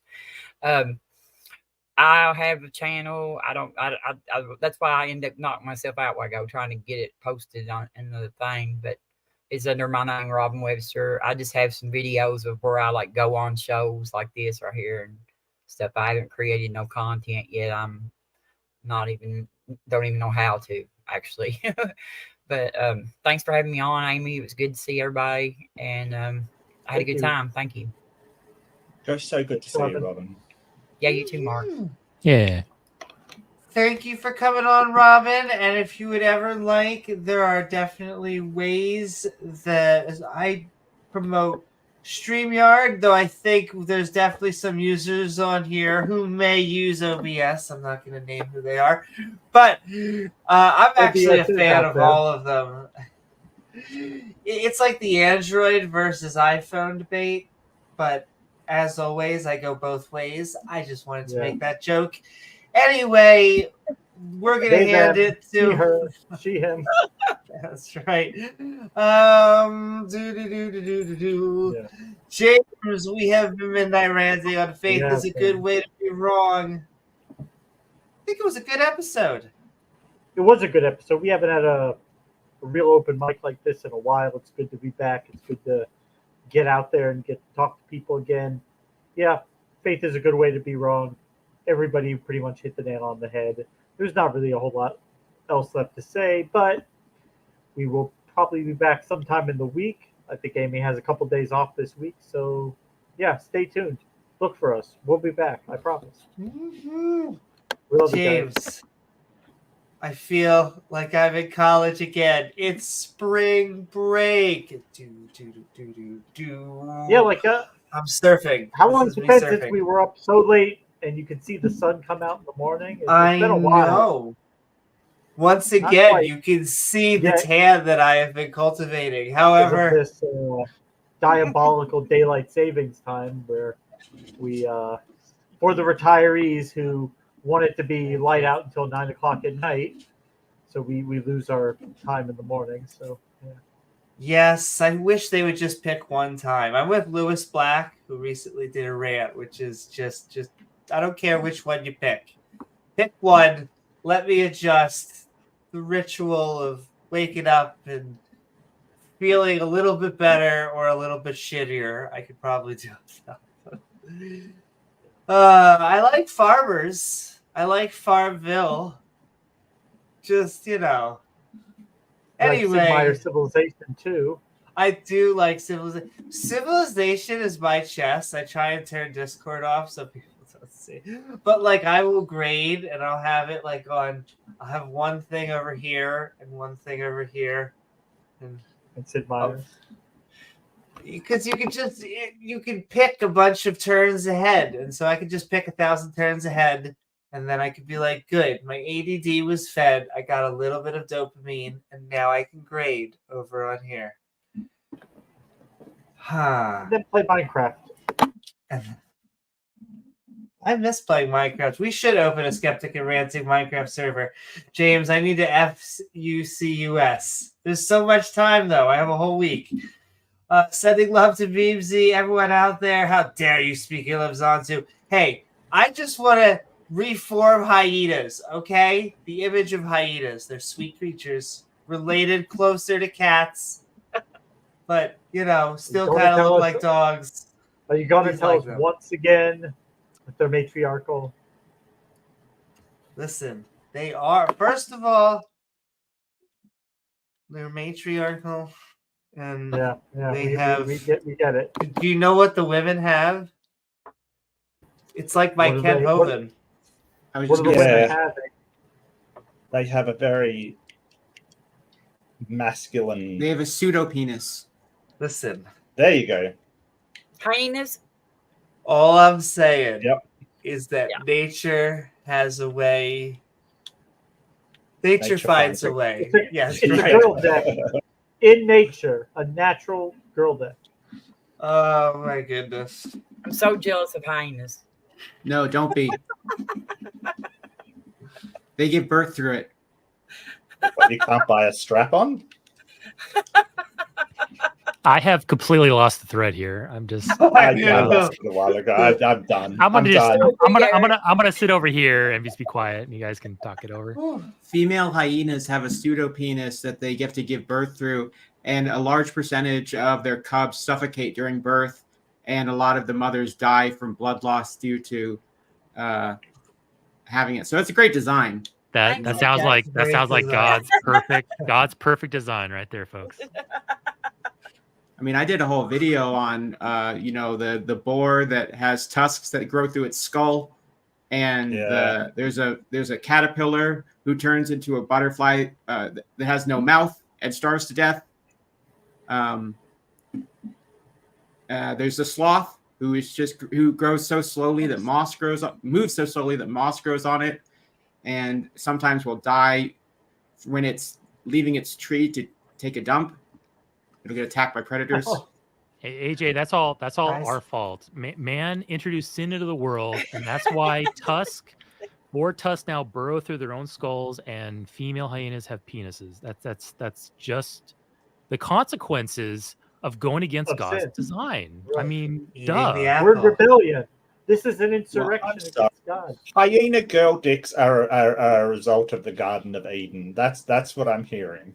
Well, That I was on an sentence. open mic panel on Proverbs Guy's show where the Christians were telling me that babies that are born deformed or that have mental issues is because of people having sex outside of marriage. Oh Oh, God. come on. They were saying that STDs were demons, like they were sexually transmitted demons. Those guys are crazy. Hey. Sexually transmitted demons. It makes I'm That's not a good even one. joking. too much I'm sense. not even to be joking. That's true. what they were saying. I'm stealing Oh, I that. know you're I not missed that jealous. one. So, the demon The of gonorrhea. Yeah, exactly. Chlamydia demon. They've been possessed by chlamydia. But wait, that means if emojis can fight demons, that means there's an emoji out there that can fight chlamydia. We've They done can it, fight ladies and STDs, gentlemen. This They is can fight science. STDs. I'm getting emotional just listening to this. It means Oh, Jesus you can Well, banish chlamydia. I'm just glad That's that great.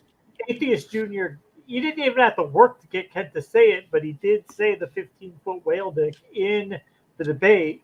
Yes. Of course, I asked him to clarify that, and Donnie didn't pass that question along to him. It's in all its slides. If you see, Yeah, I believe that Oh, was well. your gift to me. Yes.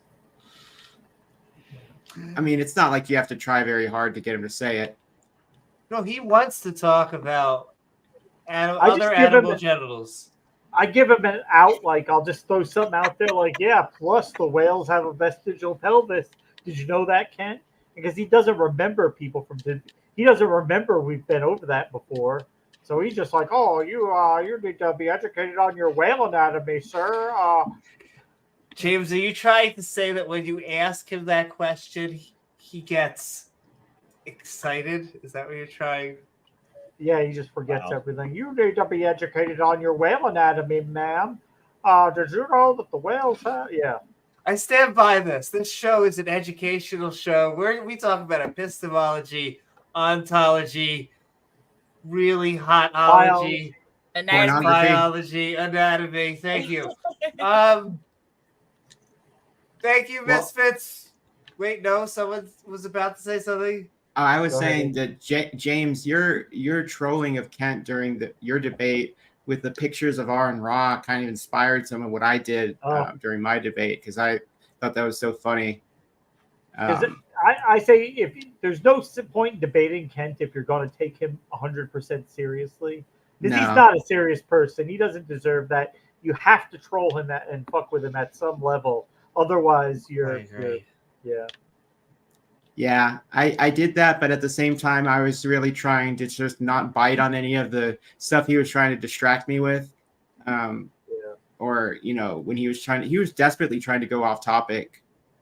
He did a few times, and you were pretty consistently batting those down. So. Yeah, they always No, have I very handled weird it real well. gotchas. Well, I'm sorry, Mark.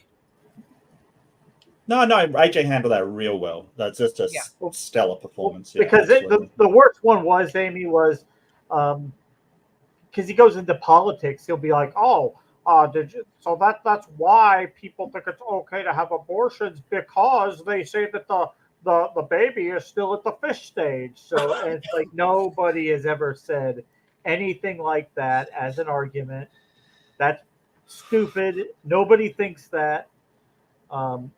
You'd almost have to try to be that dumb, but AJ That was is. Can I have to say? I have to say, it's one of those things where you have to work on it and put brain power in to be that stupid. And so, in a way, it is kind of impressive. Because if you ever heard anybody say that, oh, it's okay because it's still at the fish stage, Amy. No. Well, No. they pretend like everything triggers them. Don't call me a fish. Don't call me a monkey. Don't call me an amoeba. I didn't call you anything, but okay. Yeah, well, that's why I said that I wouldn't even engage with it because I already had that debate with Kent in the previous open mic. And so I didn't want to get into that debate because I thought that my argument was much stronger for embryology because it's not easy to debate for pro-choice with that type of audience just because they see it as you're arguing for killing poor little babies. So I just didn't even go there. Besides, the position is off topic. It is a red herring because it's totally based on an obvious straw man. It's just not true. Yahweh does not care about babies. No. He loves killing babies. He counts the amount of babies that he's killed in the planet full. And Christians and Republican conservatives, they don't care about babies after they're born. Yes, that's the John Stewart. They're okay with or the Carlin. They're okay with the trying to make it be born, but once it's born, they're okay with the pre-born, just not the born. I think that's Bill Hicks, actually. What's that? I think that was Bill Hicks, actually. That might be. Pull yourself up by your bootstraps, little baby. There. Looks like you should have had different parents. I'm sorry, sucks to be you. Your booty straps. Your bulletproof vest to school. Yeah. But I'm gonna say, AJ, you got the last statement, and then we are closing up shop. No, he was still. I always feel bad because I never want to cut anyone off because it always feels like there's gonna be something juicy that I'm gonna miss. AJ, last statement though. Oh, just subscribe to my channel if you aren't already, because I'm trying to get to 9,000. I'm about 300 subs away, which is a good amount, but I'm trying to get there because I want to reach that big milestone of 10K soon. If I can before the end of the year would be awesome.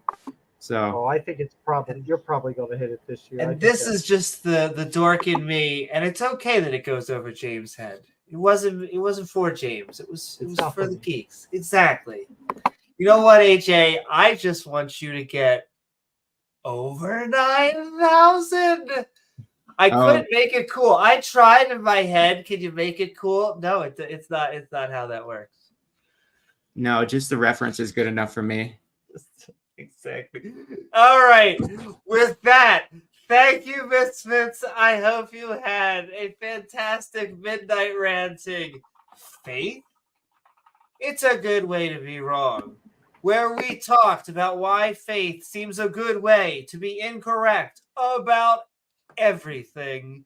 And we accepted whatever we want because, well, faith. However, I do want to thank. If I can count, the gears are turning, ladies and gentlemen. I do want to thank James W. I'm gonna cough. I can't help it. When I need it most. Hold on, air. Oh, AJ's got his picture from the debate up on there. For his outfit there. What about a picture from a debate? Now I'm gonna look. AJ's Oh, really? Okay, hold on. You're gonna make me. No, it's right here. It's on the screen. There you go. Oh my. Very dapper. Thank you. I do have to say that is the type of outfit that Very you have to smart. have. And all right, go check out AJ's debate against Kent because humor is, like James said, that is kind of the only way. He's used to being the only dad joke in town, so when other people make humor, it kind of makes him crumble. Anyway, AJ, I'm sorry to totally disrupt everything. There's a random thought in my head. AJ, next time you debate Hovind, you should maybe wear a prison jumpsuit with his number on it. Oh my god. Oh, that would be hilarious. Why didn't I think of that? Why didn't I think of that? Oh my goodness. Just a thought. I'm not trying to stir the pot, but just a thought. Oh, you're not trying to stir the pot, my ass. James, you want to wear matching outfits? Is that what we're trying to hear? The first time in our lives? Structuring the dumbest law in the world. Let me teach you how to evade taxes. Structuring isn't fraud, it's just fraud adjacent. You send your wife to the bank. I completely disrailed Amy's outro. I'm so sorry, Amy. Forgive me. It's okay. That's once again, he is a well-known scientist on this channel. He does gravity experiments with his wives that have been peer-reviewed by a jury of his peers. I like that idea. I like that idea too much.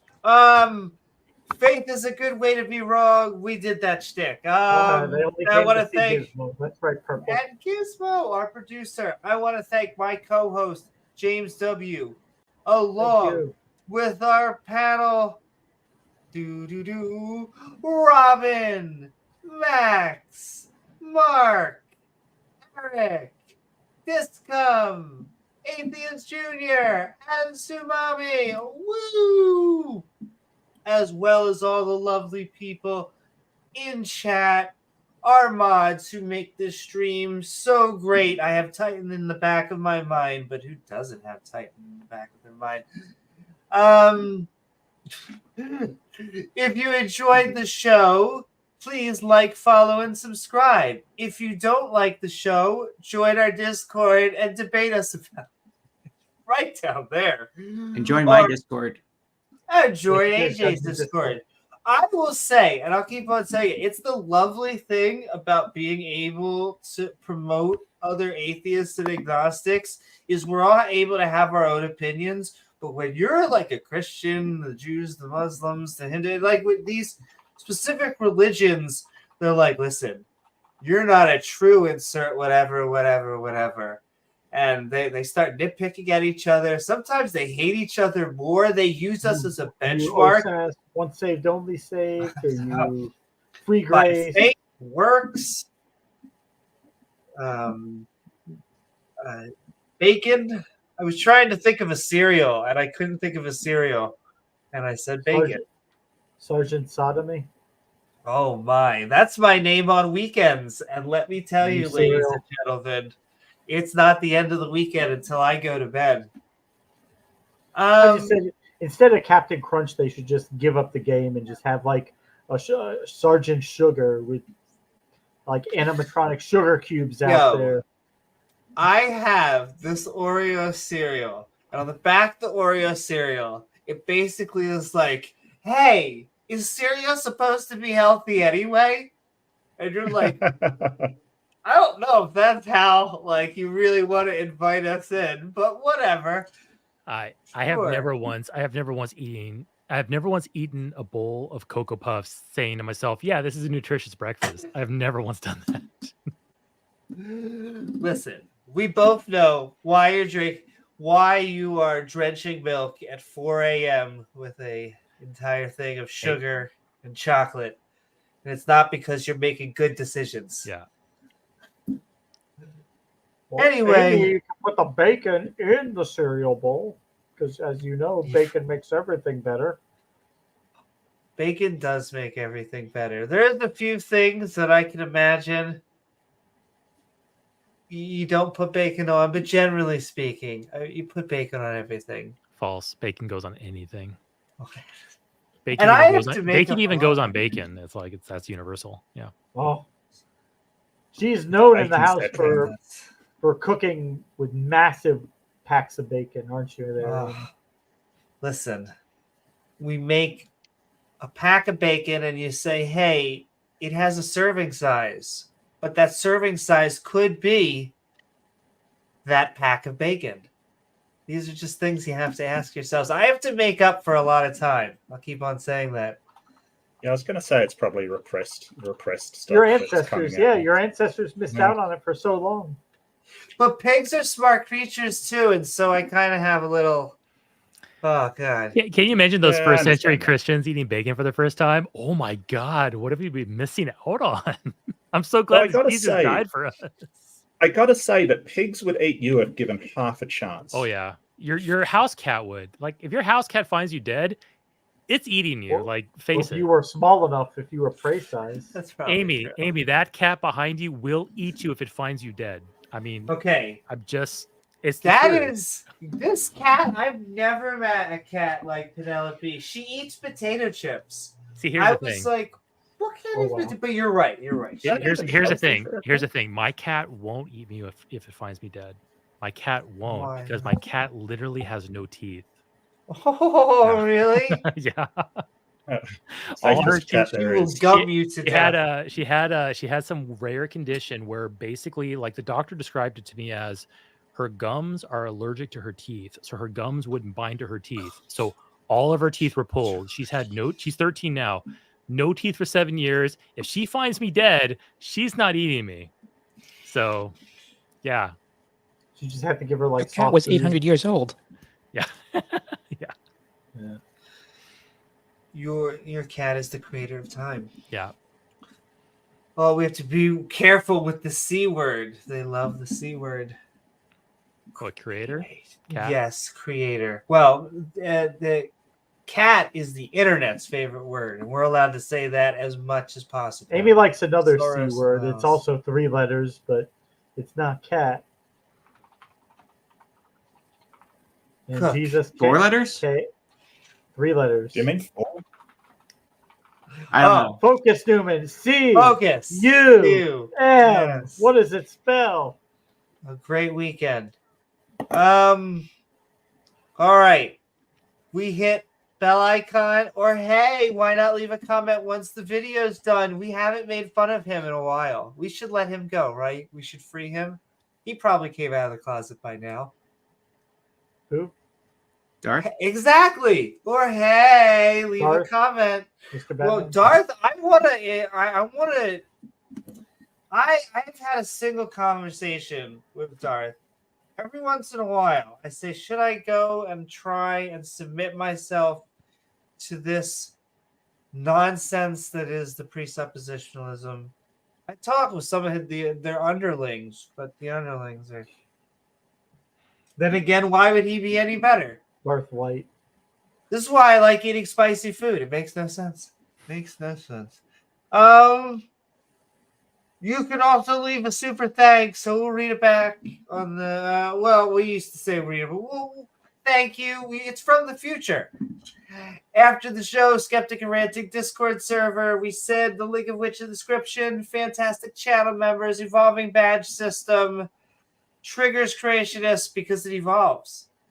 And last but not least, you can help support the show by heading out to the Patreon at patreon.com/Amy Newman. I am Badges Amy produce Newman. Badges.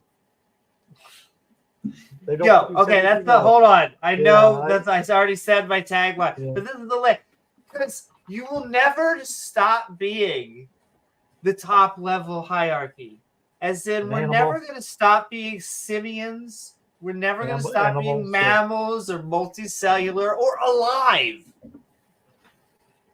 Because they really do believe in Pokemon evolution. They're waiting for one of us to glow and like become bigger.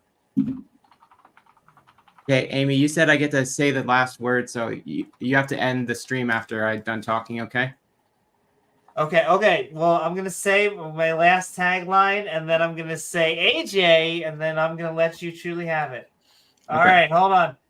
So we'll see you on the next episode of Skeptic Ball Z. I'm Amy Newman, and this is James W. Mark Reed, Atheist Jr., Discom, and Eric. That's right, AJ. Okay, science is true, and vaccinate your children. If you love them. Stream's over.